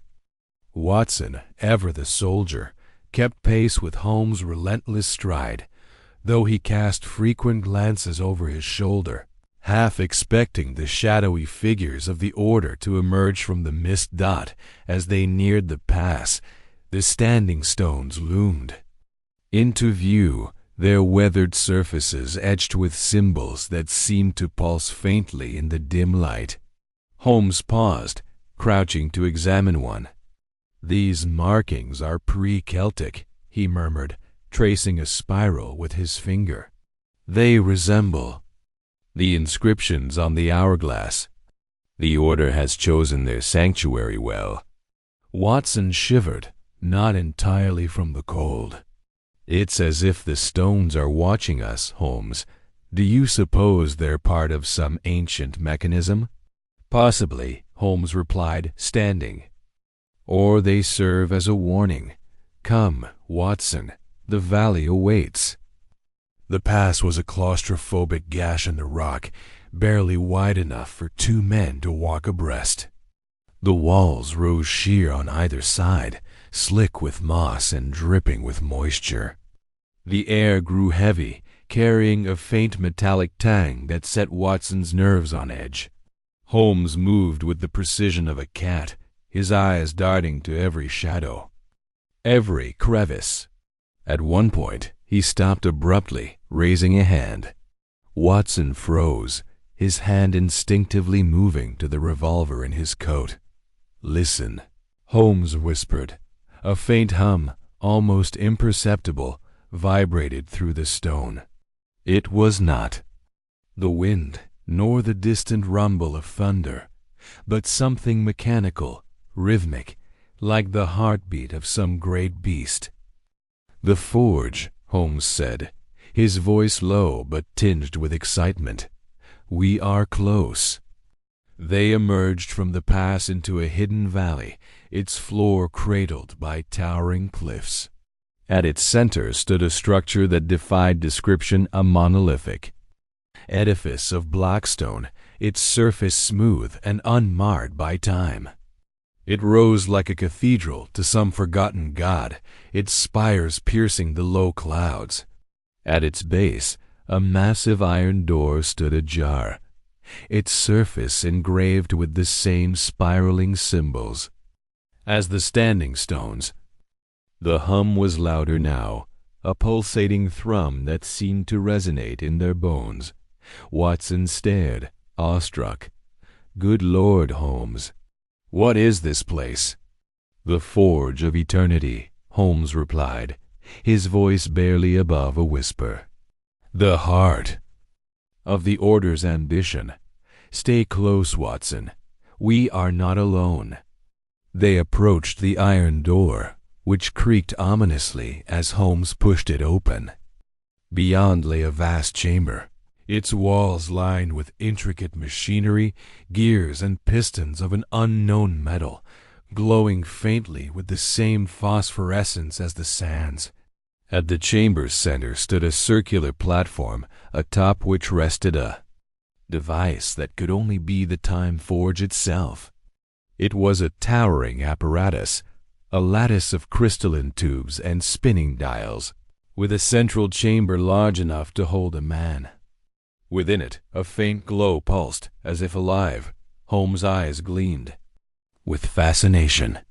"Remarkable," he said, stepping forward. "This is no mere machine, Watson. It is a marvel of engineering, designed to channel the properties of the sands. If Crow's notes are correct, it could manipulate the very fabric of time." Watson's practical mind rebelled. "But to what end, Holmes? What does the Order hope to achieve?" "Power," Holmes said simply. "The ability to rewrite history, to reshape the world in their image. Imagine a regime that could erase its enemies from existence or alter events to ensure its dominance. The sands are the key, and this forge is the lock." As they explored the chamber, Holmes' keen senses detected a faint click from the shadows. He spun, shoving Watson behind a massive gear just as a dart whizzed past, embedding itself in the wall. "The Order," Holmes hissed. "They've been expecting us." From the shadows emerged a dozen figures, cloaked in black and wearing masks adorned with the spiral symbol of Kronos. Their leader stepped forward, a tall, gaunt man whose mask was more elaborate, its edges gilded with gold. His voice was a low rasp laced with menace. "Sherlock Holmes, you are a persistent thorn in our side." "The horologist, I presume," Holmes said coolly, stepping into the open. Watson, revolver drawn, remained at his side. "Your Order's schemes end here." The horologist laughed, a sound like grinding gears. "You are too late, detective. The forge is nearly ready. With the sands you so foolishly brought, we will usher in a new era." Holmes' eyes narrowed. "You assume I brought them to hand over. A grave miscalculation." The horologist gestured, and his agents advanced, wielding blades and strange, pistol-like devices that hummed with energy. Holmes and Watson moved as one, diving behind a bank of machinery as the first shots rang out. The chamber erupted into chaos, the air filled with the whine of projectiles and the clang of metal. Holmes, ever the tactician, used the environment to their advantage, toppling a stack of crates to block their pursuers' path. Watson fired precise shots, keeping the agents at bay. "We must reach the forge," Holmes shouted over the din. If they activate it, all is lost. They fought their way toward the platform, Holmes disarming an agent with a swift strike to the wrist, Watson covering their flank. The horologist, however, was no mere thug. He moved with a predator's grace, his own weapon a staff topped, with a glowing orb unleashing bursts of energy that scorched the stone. Holmes ducked under one such blast, rolling to his feet and hurling a wrench into a nearby control panel. Sparks flew and the forge's hum faltered. "Well done, Watson," Holmes called as his friend felled another agent. Now to the central chamber. They reached the platform, but the horologist was upon them, his staff swinging in a deadly arc. Holmes parried with a metal rod torn from the machinery, their duel a blur of motion. Watson, meanwhile, noticed a control panel at the forge's base, its dials and levers pulsing with light. Recalling Crow's notes, he realized it controlled the forge's power source. With a shout to Holmes, he began sabotaging the panel, ripping out wires and smashing delicate components. The forge's glow dimmed, and the horologist roared in fury. "You fools! You cannot stop the inevitable." Holmes, locked in combat, saw his chance. He feinted left, then drove the rod into the horologist's knee, sending him staggering. With a final effort, Watson shattered the panel's core, and the forge's hum died completely. The chamber fell silent, save for the labored breathing of the combatants. The horologist, clutching his injured leg, glared at Holmes. "This is not over, Detective. You have merely delayed us." Holmes, panting but composed, replied, "Delay is sufficient for now. You will find me a persistent obstacle." The remaining agents, seeing their leader falter, fled into the shadows. The horologist vanished through a hidden passage, his parting words echoing, "We will meet again, Holmes." Holmes and Watson stood amidst the wreckage, the forge now a silent husk. Watson, wiping sweat from his brow, said, "That was too close, Holmes. What now?" Holmes surveyed the chamber, his mind already racing ahead. "We have crippled their plans, but the sands remain a threat. We must return to London, Watson. The horologist will not rest, and neither shall we." They retreated from the valley, the standing stones silent witnesses to their victory. The storm clouds parted, revealing a sky studded with stars, but Holmes' thoughts were far from serene. The Order of Kronos was wounded, but not defeated, and the horologist's vendetta was now personal. As they descended the path, Holmes clutched the vials of sand, their faint glow a reminder of the battle yet to come. Chapter 8. The Traitor's Mask. The fog clung to London streets like a conspirator, shrouding the gaslit alleys in a veil of secrecy. Sherlock Holmes and Dr. John Watson moved swiftly through the damp cobblestone lanes of Whitechapel, their footsteps muffled by the pervasive mist. The city was restless tonight, its pulse quickened by whispers of unseen dangers. Holmes' sharp eyes scanned every shadow, his mind a whirl of deductions, while Watson's hand rested on the reassuring weight of his service revolver tucked beneath his overcoat.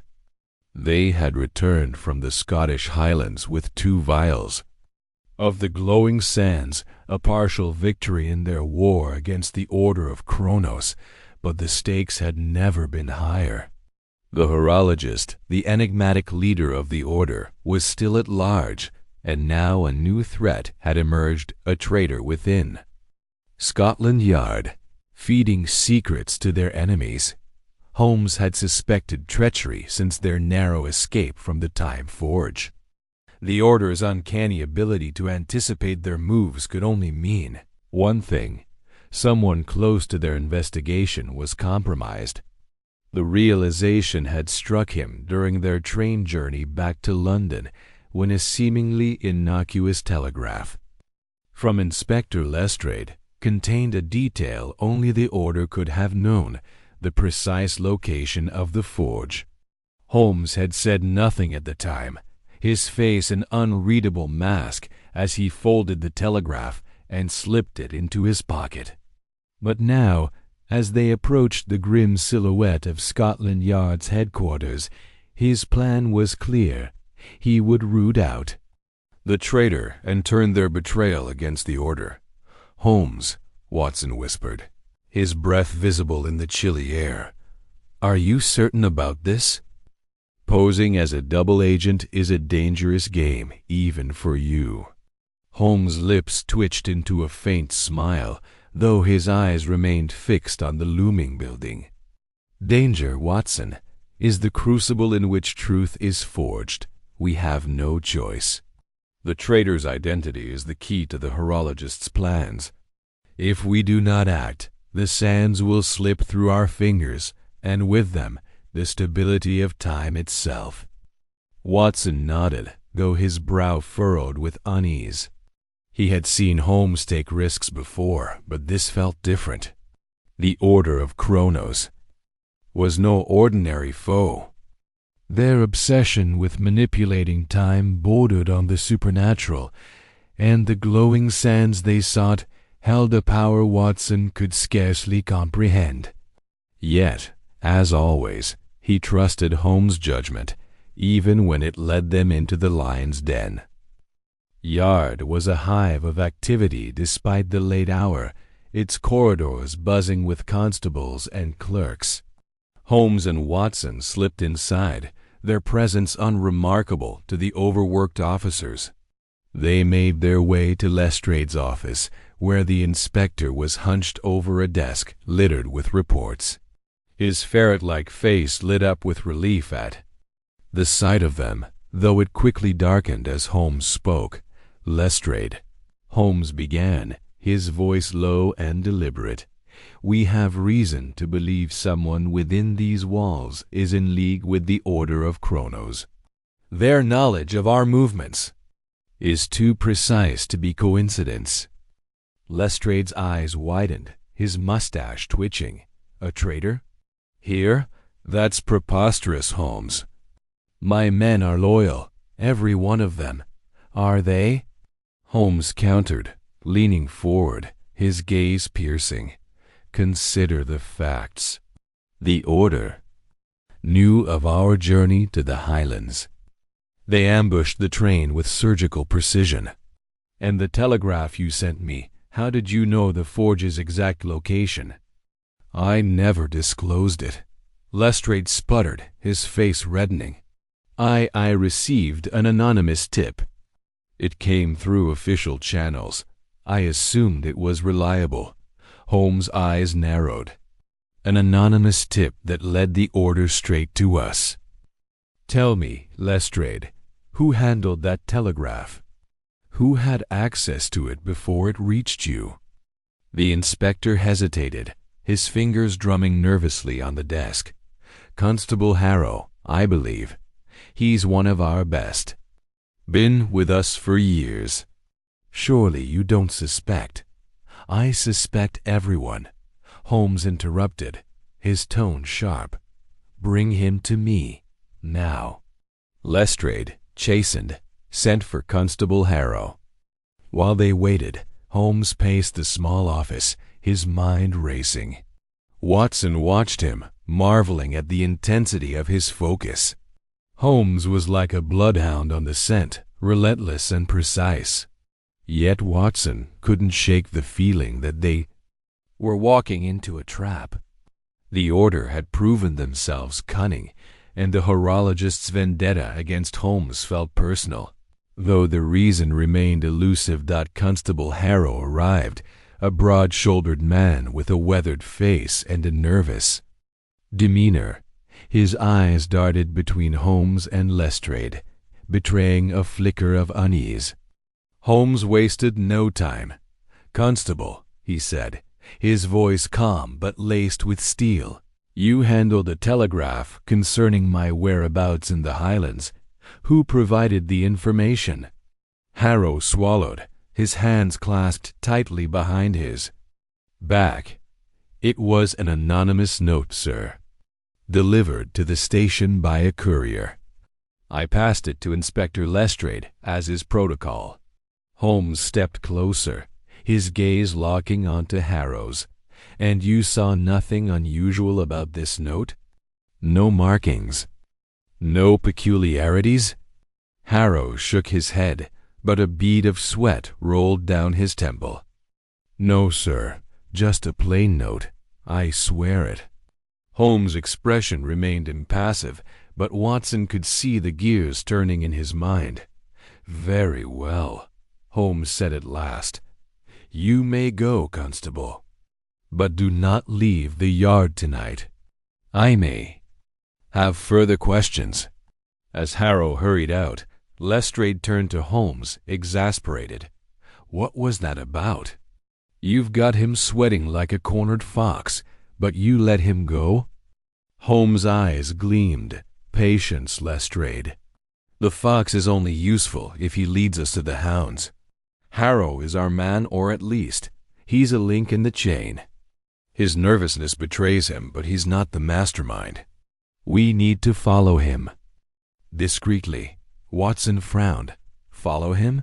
To where?" "To the order," Holmes replied, already moving toward the door.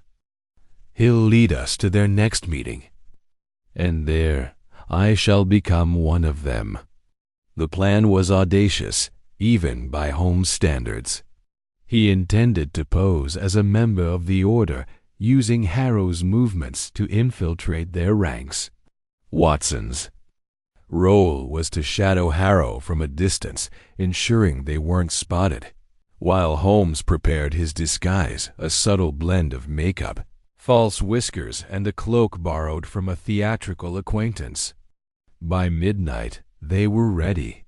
Harrow left the yard under the pretense of a routine patrol, but his path was anything but routine.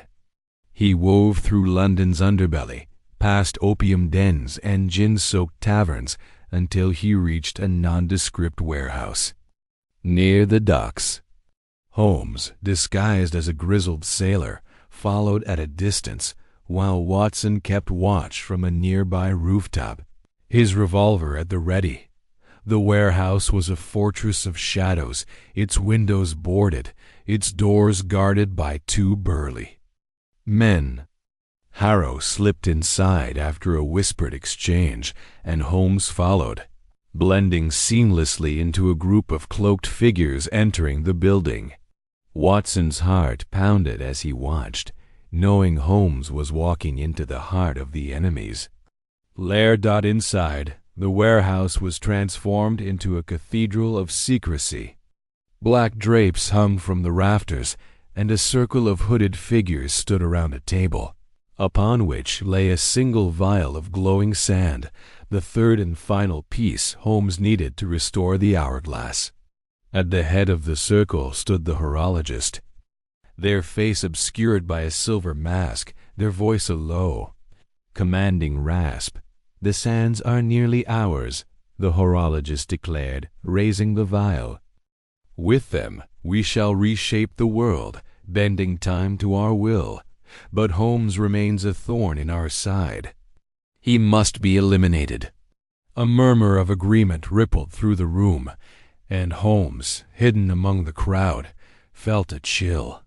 The horologist's hatred was palpable, but why?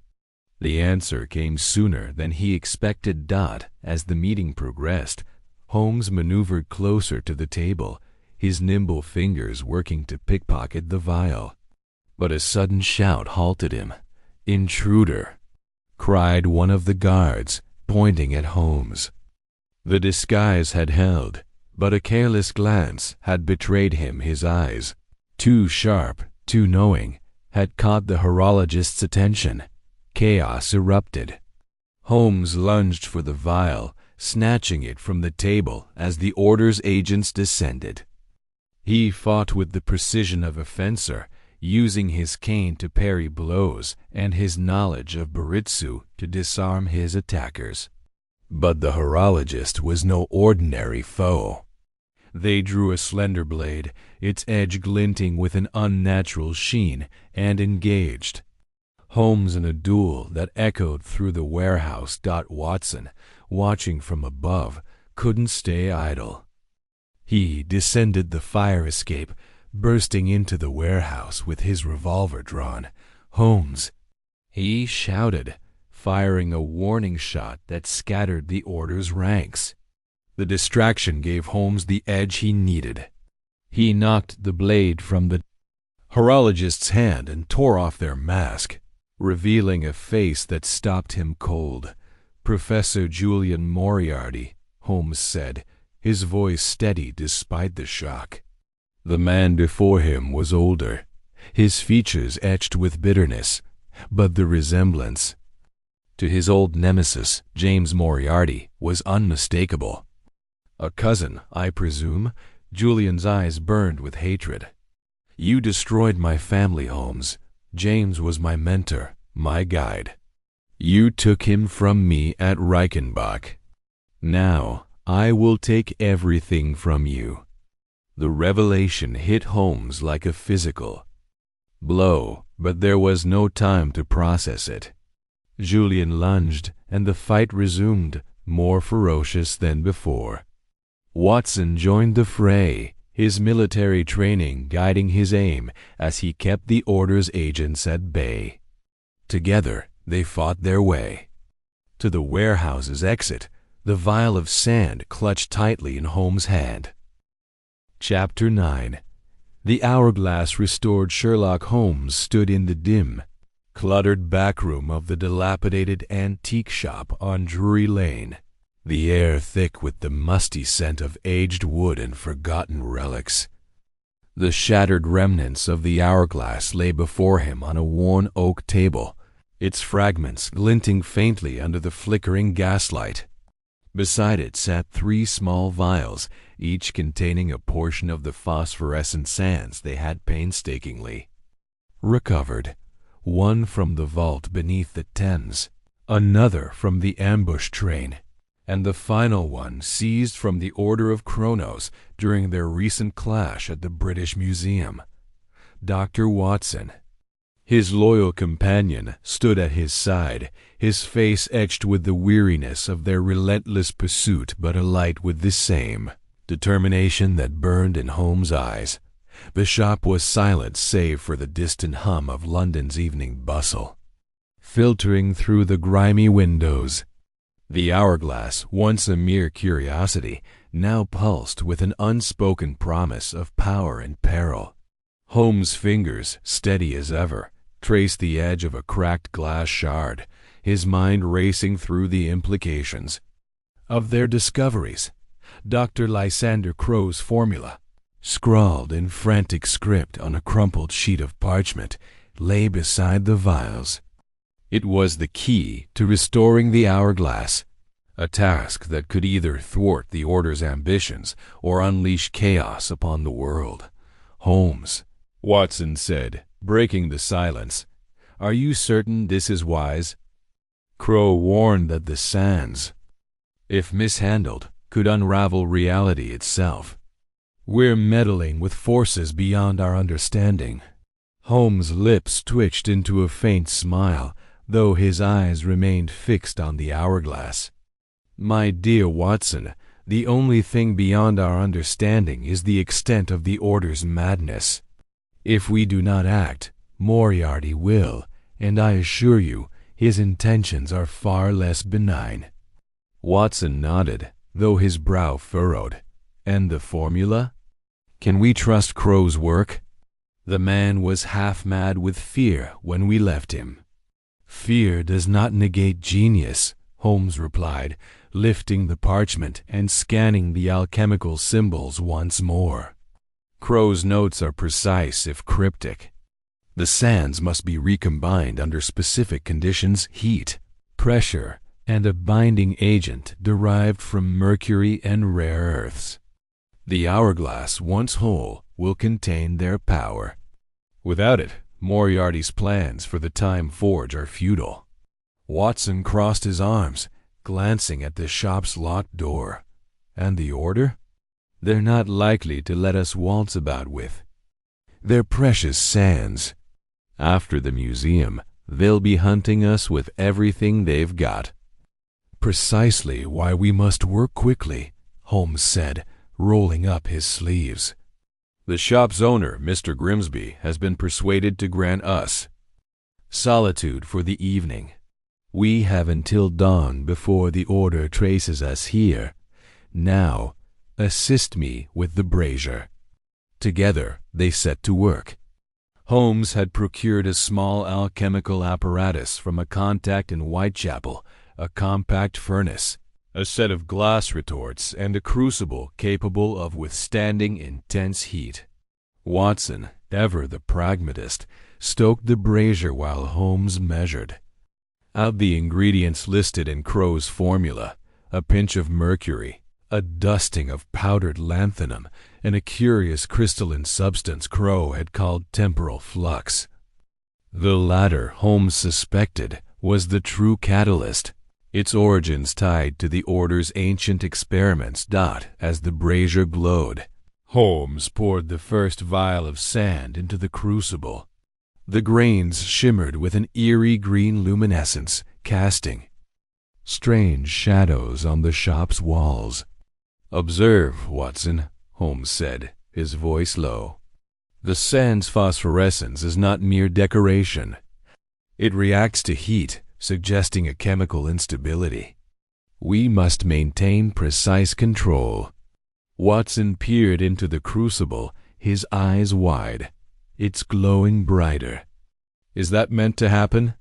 "If Crow's notes are accurate, yes," Holmes replied, adding a measured drop of mercury. The sand hissed, releasing a faint vapor that smelled faintly of ozone. Holmes adjusted the flame, his movements precise, almost surgical. The mercury binds the particles, while the lanthanum stabilizes their temporal properties. The flux, I suspect, aligns their molecular structure to the hourglass's original form. For hours, they toiled in the cramped shop, the air growing heavy with heat and the sharp tang of chemicals. Holmes' focus was absolute, his hand steady as he blended the sands from each vial, following Crow's instructions to the letter. Watson, though no alchemist, proved invaluable, his steady hands managing the delicate glassware and his keen eye catching subtle changes in the mixture's consistency. By midnight, the crucible contained a molten mass of glowing sand, its light pulsing rhythmically, as if alive. "Now, the hourglass itself," Holmes said, lifting the largest fragment of the broken artifact. The glass was etched with faint runes, barely visible in the dim light. Holmes had noticed them during his initial examination, but had yet to decipher their meaning. The frame must be repaired.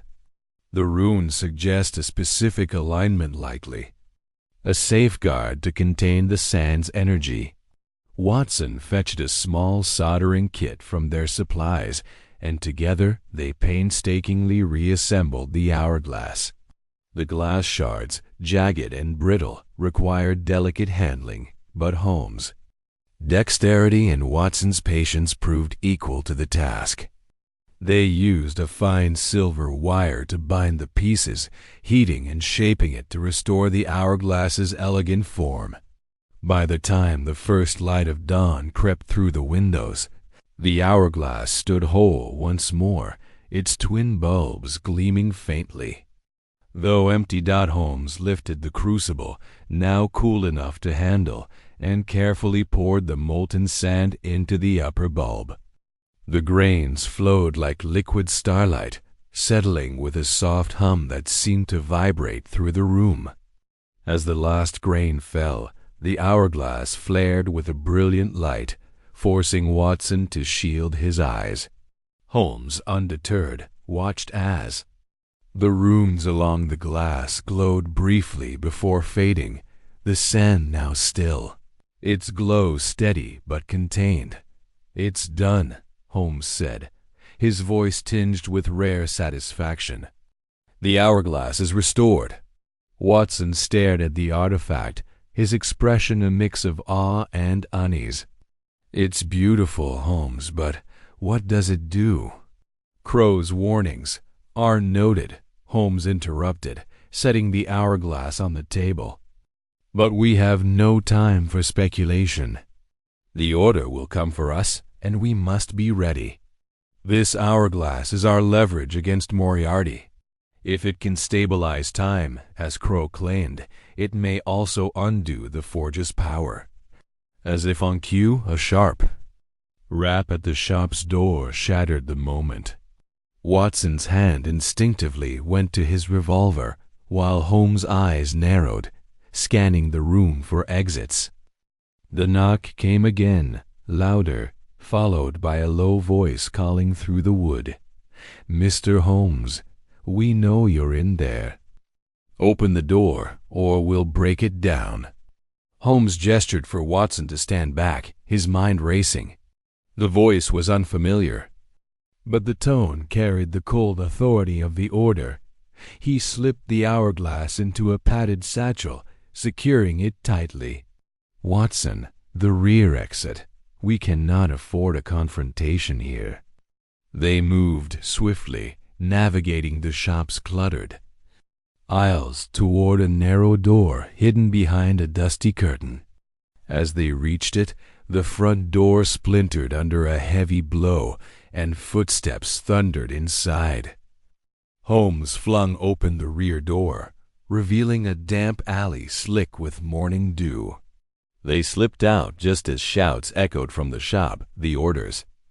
Agents hot on their trail. The chase through London's waking streets was a blur of motion and instinct. Holmes led the way, his long legs carrying him through narrow alleys and crowded markets. Watson close behind, the satchel clutched tightly. The order's agents, 3 men in dark cloaks, their faces obscured, pursued relentlessly, their numbers bolstered by hired thugs who knew London's underbelly as well as Holmes did. The city became a labyrinth, its twists and turns both ally and enemy. Holmes' mind worked furiously as they ran, calculating routes and contingencies. He led them toward Covent Garden, where the morning crowds offered cover. "Watson," he panted, "we need a diversion." The flower stall knock. "It over as we pass." Watson, ever reliable, complied without hesitation. As they darted past a stall brimming with roses and lily, he gave it a sharp shove, sending blooms and buckets crashing to the ground. The vendors' shouts and the ensuing chaos slowed their pursuers, buying precious seconds. Holmes veered into a side street, pulling Watson into the shadowed doorway of a derelict pub. They pressed against the wall, catching their breath as the sound of pursuit faded. Holmes checked the satchel, ensuring the hourglass was intact. "They're persistent," he muttered, "but predictable. The order relies on fear and numbers, not strategy." Watson wiped sweat from his brow. "What now?" "We can't keep running forever. And that hourglass, Holmes, it's glowing again." Holmes glanced at the satchel, where a faint green light seeped through the fabric. He opened it, revealing the hourglass, its sand swirling gently despite being undisturbed. "Curious," he murmured. "It's reacting to something, perhaps our proximity to the forge or the order's presence. We need to reach the Highlands before Moriarty does." The mention of the forge brought a grim resolve to Watson's face. "The train leaves in 2 hours. If we can reach King's Cross, we might make it." Holmes nodded, his mind already mapping the route. "Then we move. But first, we need to shake our pursuers for good. Follow me." They slipped back into the streets, blending with the growing crowds. Holmes led them through a series of calculated detours, doubling back through Soho and weaving past the bustling Strand. At one point, he paused to purchase a pair of nondescript coats from a street vendor, altering their appearance just enough to confuse their trackers. By the time they reached King's Cross, the station was a hive of activity, its platforms crowded with travelers and porters. Holmes purchased 2 tickets for the Highland Express, his eyes scanning the crowd for signs of the order. "Keep your revolver ready, Watson," he said under his breath. "If they've followed us here, they'll strike before we board." Sure enough, as they approached the platform, Holmes spotted a familiar figure, one of the cloaked agents, lurking near a newsstand, his eyes fixed on the crowd. Holmes steered Watson toward a cluster of passengers, using them as a shield. "We board separately," he whispered. "You take the rear carriage. I'll enter through the front. If they attack, we flank them." Watson nodded, his jaw set. They parted ways, blending into the throng. Holmes boarded the train, his senses heightened, every face a potential threat. He settled into a compartment, the satchel tucked beneath his seat, and waited. Minutes passed, the platform emptying as the train's whistle sounded. Watson appeared at the compartment door, his expression tense but relieved. "No sign of them," he said, taking a seat. "Perhaps we've lost them." Holmes shook his head. "Not likely. They'll be on this train, or they'll follow. Moriarty won't let the Hourglass slip through his fingers so easily." The journey north was fraught with tension. The train rattled through the countryside, its rhythm a stark contrast to the storm brewing in Holmes' mind. He spent hours studying the Hourglass, noting its subtle changes, the way the sand seemed to shift in response to his touch, the faint hum it emitted when held near a window. Crow's formula had mentioned a temporal resonance, a phenomenon that could align the sands with the forge's energy. Holmes suspected the Hourglass was more than a container. It was a key, perhaps the only means to control the forge's power. Night fell, and the train plunged into the darkness of the northern moors. Watson dozed fitfully, his revolver resting on his lap, while Holmes kept watch. At one point, a conductor passed through, his demeanor overly curious. Holmes noted the man's calloused hands and the faint bulge of a concealed weapon beneath his uniform. "Watson," he said softly, nudging his friend awake, "we have company." The attack came swiftly. As the train slowed at a remote station, the compartment door burst open, and 3 men rushed in, 2 in the order's cloaks, the third the false conductor. Watson fired a warning shot, the crack echoing through the carriage, but the men were undeterred. Holmes sprang to his feet, wielding a concealed blade from his cane. The fight was brutal and brief, the confined space a chaos of fists and steel.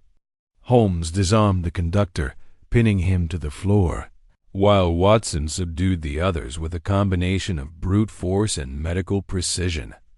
"Talk," Holmes demanded, pressing the blade to the conductor's throat. "Where is Moriarty?" The man spat, his eyes defiant. "You'll never stop him. The forge is ready. The sands are his." Holmes pressed harder, drawing a thin line of blood. "Where?"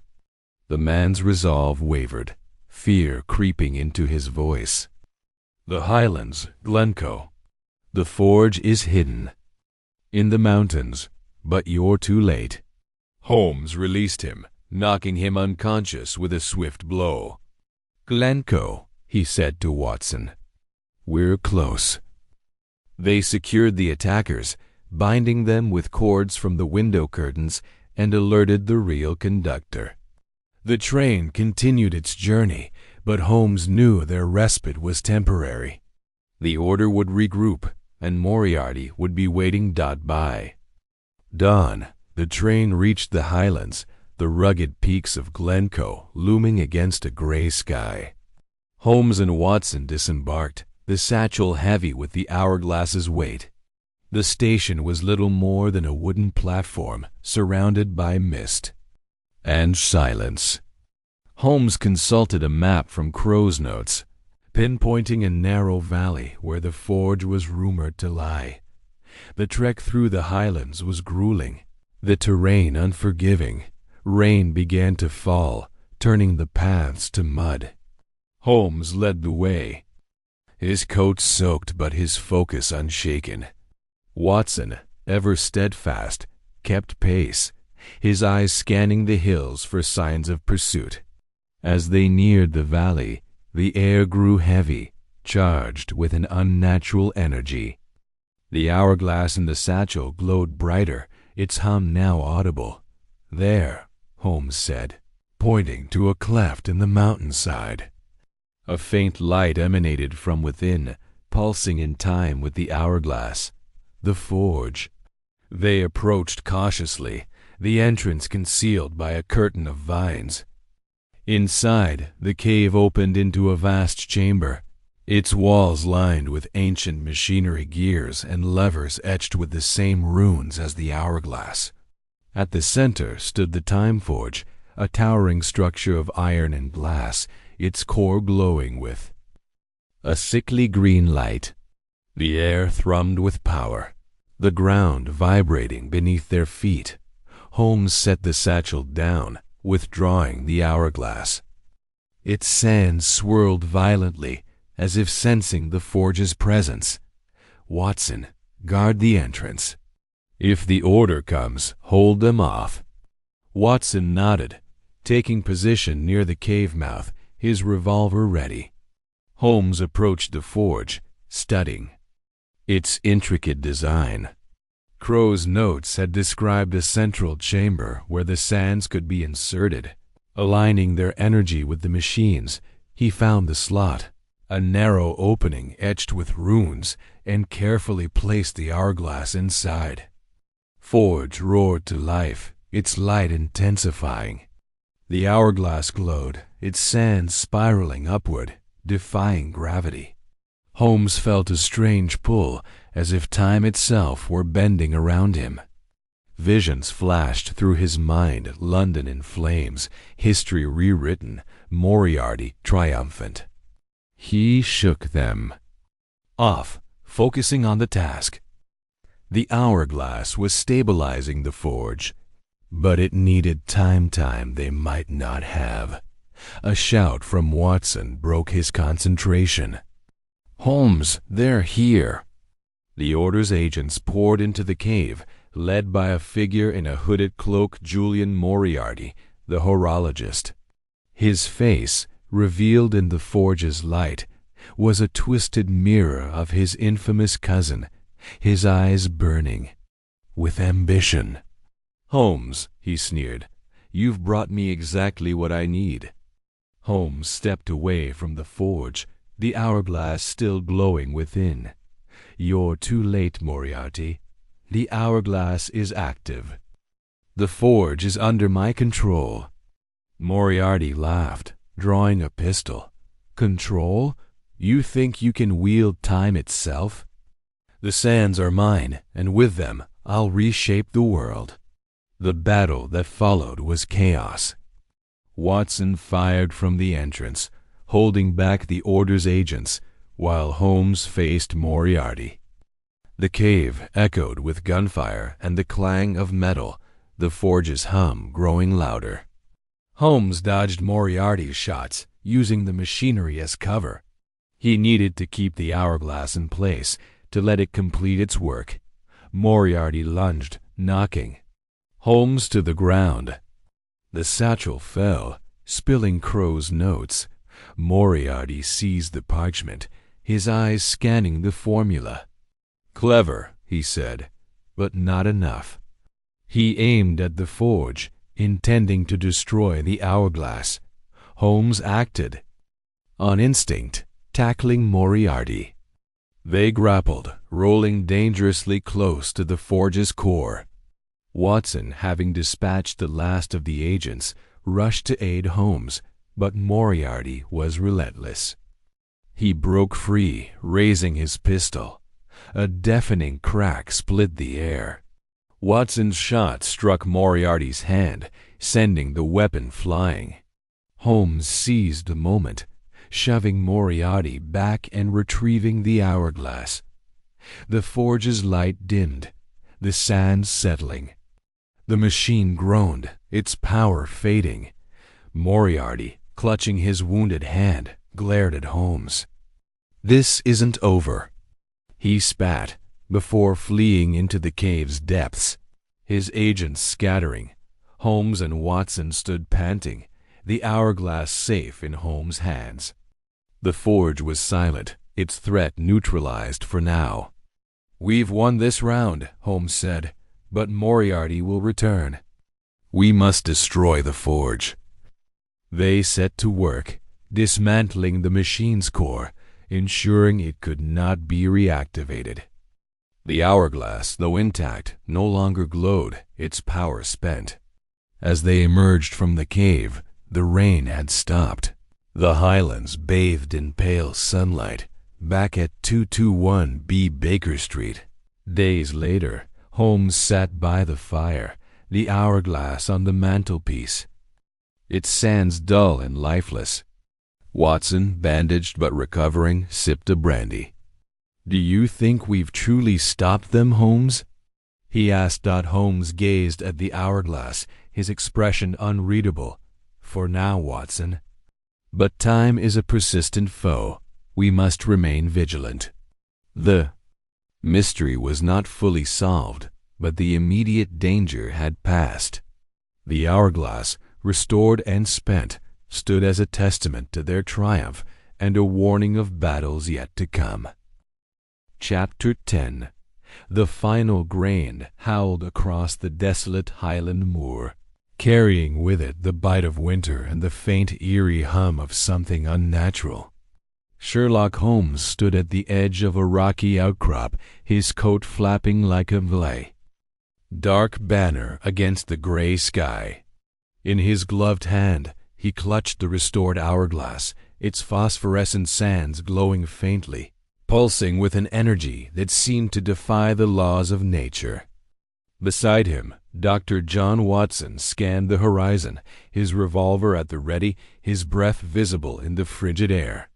The time forge lay ahead, a monolithic structure half buried in the earth, its ancient stone facade etched with cryptic symbols that seemed to writhe in the fading light.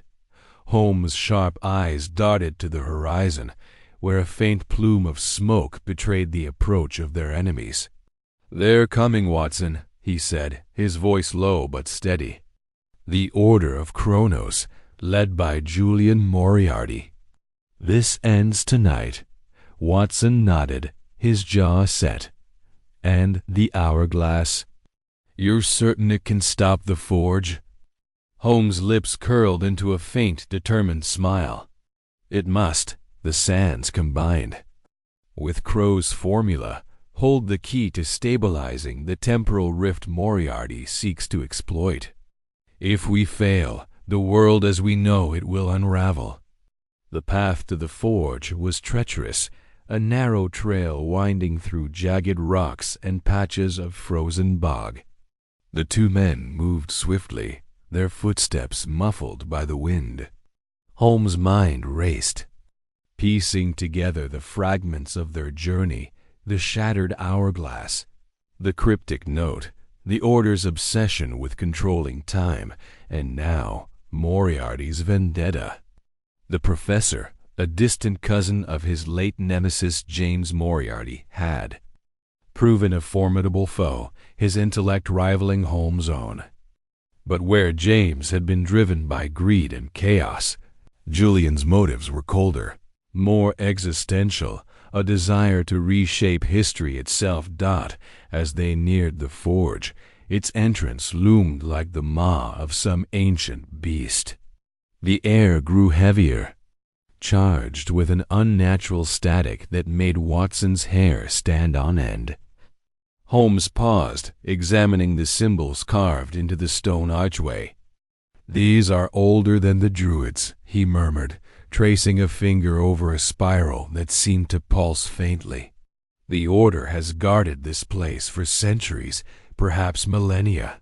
The forge is no mere machine, it's a nexus, a point where time converges." Watson frowned, gripping his revolver tighter. "And Moriarty plans to use it to rewrite the past." "Precisely," Holmes replied. "With the sands and the forge, he could alter events, wars, discoveries, even the rise and fall of empires. Imagine a world where Napoleon never fell, or where the Industrial Revolution never began. The consequences would be catastrophic." They stepped inside, the air growing colder and denser, as if time itself resisted their intrusion. The forge's interior was vast, a cavernous chamber, lit by the eerie glow of the sands embedded in the walls. At its center stood the machine itself, a towering contraption of brass and iron, its gears and levers impossibly intricate, humming with a low resonant thrum. The hourglass in Holmes' hand vibrated faintly, as if responding to the forge's presence. "Holmes," Watson whispered, pointing to a shadow moving along the far wall. "We're not alone." Before Holmes could respond, a voice echoed through the chamber, sharp and mocking. "Welcome, Mr. Holmes. I wondered how long it would take you to find me." Julian Moriarty stepped into the light, his tall, lean frame cloaked in a dark overcoat. His face, so eerily similar to his cousin's, was pale and angular, his eyes glinting with a feverish intensity. Behind him stood a dozen members of the Order, their faces hidden beneath hooded cloaks, each armed with a strange metallic device that hummed ominously. "You've been a thorn in my side, Sherlock," Moriarty continued, his voice dripping with disdain. "But your interference ends here. The forge is ready, the sands are mine, and soon the world will bend to my will." Holmes raised an eyebrow, his calm unshaken. "Your ambition is as predictable as it is flawed, Moriarty. The sands are unstable. Even you cannot control their power." Moriarty laughed, a cold, hollow sound. "You underestimate me, as you did my cousin. The forge will stabilize the sands, and with them, I will reshape history. Imagine a world where your precious logic and deduction are obsolete, where I am the architect of reality." Watson stepped forward, his revolver aimed at Moriarty. "Enough talk. Step away from the forge, or I'll put a bullet through you." Moriarty's smile widened. "Oh, Dr. Watson, ever the loyal hound. But you're outmatched." He snapped his fingers, and the Order's agents surged forward, their devices crackling with energy. What followed was chaos. Holmes and Watson dove for cover as bolts of blue light shot through the air, shattering stone and sending sparks flying. Holmes, with his characteristic agility, darted between the attackers, using the shadows to his advantage. He struck with precision, disarming one agent with a swift blow to the wrist, then using the man's own device to disable another. Watson fired his revolver, each shot carefully aimed to wound rather than kill, buying them time. "Watson, the forge," Holmes shouted, tossing him the hourglass. "Insert the sands into the central chamber." Watson caught the hourglass and sprinted toward the machine, dodging a barrage of energy blasts. He reached the forge's core, a cylindrical chamber pulsating with light. With trembling hands, he poured the glowing sands into the slot, the hourglass. Humming louder as the grains cascaded inside, Moriarty roared in fury. "No, you'll destroy everything."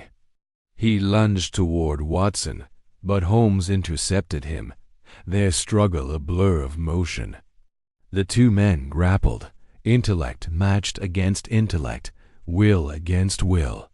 Moriarty was strong, his movements fueled by desperation, but Holmes was relentless, his focus unyielding as the sands entered the forge. The machine began to shudder, its hum rising to a deafening crescendo. The air warped, colors bending and twisting as if reality itself were fraying. Watson staggered back, shielding his eyes from the blinding light. "Holmes, it's working." But Moriarty wasn't finished. With a snarl, he broke free from Holmes and raced to a control panel, slamming his hand onto a lever. The forge's gears screamed, and a rift opened in the air, a shimmering vortex of light and shadow, pulsing with impossible images. London burning, armies marching, skies filled with strange machines. "You can't stop it now," Moriarty shouted, his voice triumphant. "The past is mine." Holmes' eyes narrowed. He saw the pattern, the flaw in Moriarty's plan. The forge was overloading, its energy destabilizing the temporal rift. If left unchecked, it would tear reality apart. But the hourglass, now fully integrated with the forge, offered a chance, a slim, dangerous chance to restore balance. "Watson, hold them off," Holmes called, sprinting to the forge's core. He studied the controls, his mind racing through calculations. The sands were the key, their energy a counterpoint to the forge's chaos. If he could modulate their frequency, he could collapse the rift without destroying the world. Watson fought bravely, his revolver empty but his fists unyielding. He tackled an agent, then another, keeping the order at bay. The chamber shook, stones falling from the ceiling as the rift grew wider, its images more vivid. A world where empires never fell, where wars never ended. Holmes worked feverishly, adjusting levers and dials, the hourglass glowing brighter in response. The sands, infused with Crow's formula, began to resonate, their energy syncing with the forge's. The rift flickered, its edges contracting. Moriarty saw his plan unraveling. "No," he screamed, drawing a pistol and aiming at Holmes. But Watson, bloodied but unbroken, threw himself at Moriarty, knocking the weapon from his hand. The two men fell, grappling on the stone floor. Holmes made the final adjustment. The forge let out a piercing wail, and the rift collapsed in a blinding flash. The sands burned out, their glow fading as the hourglass shattered once more, its fragments scattering across the floor. The forge fell silent, its gears stilled. Moriarty, pinned by Watson, stared in disbelief. "You've ruined everything," he whispered, his voice broken. Holmes stood, brushing dust from his coat. "On the contrary, Moriarty, I've saved everything." The Order's agents, seeing their leader defeated, fled into the night. Holmes and Watson restrained Moriarty, binding his hands with a length of rope from Watson's pack. The professor's eyes burned with hatred, but his fight was gone. As dawn broke over the highlands, Holmes and Watson emerged from the forge, the air now calm, the unnatural hum gone. The world felt solid again, time restored to its natural flow. They sat on a rocky outcrop, catching their breath, the shattered remains of the hourglass glinting in the morning light, Watson broke the silence. "You think we'll ever truly understand what happened here, Holmes?" Holmes gazed at the horizon, his expression thoughtful. "Some mysteries are better left unsolved, Watson. The sands are scattered, the forge is dead, and Moriarty will face justice. That is enough." They made their way back to London, the weight of their adventure settling into a quiet satisfaction. At 221B Baker Street, over a pot of tea and Mrs. Hudson's scones, they reflected on their bond, forged anew in the face of impossible odds. The world was safe, the mystery solved, and Sherlock Holmes, as always, was ready for the next challenge. But in the shadows of London, whispers lingered. A single grain of sand, glowing faintly, lay forgotten in a crack of the forge's floor, waiting for another to claim its power.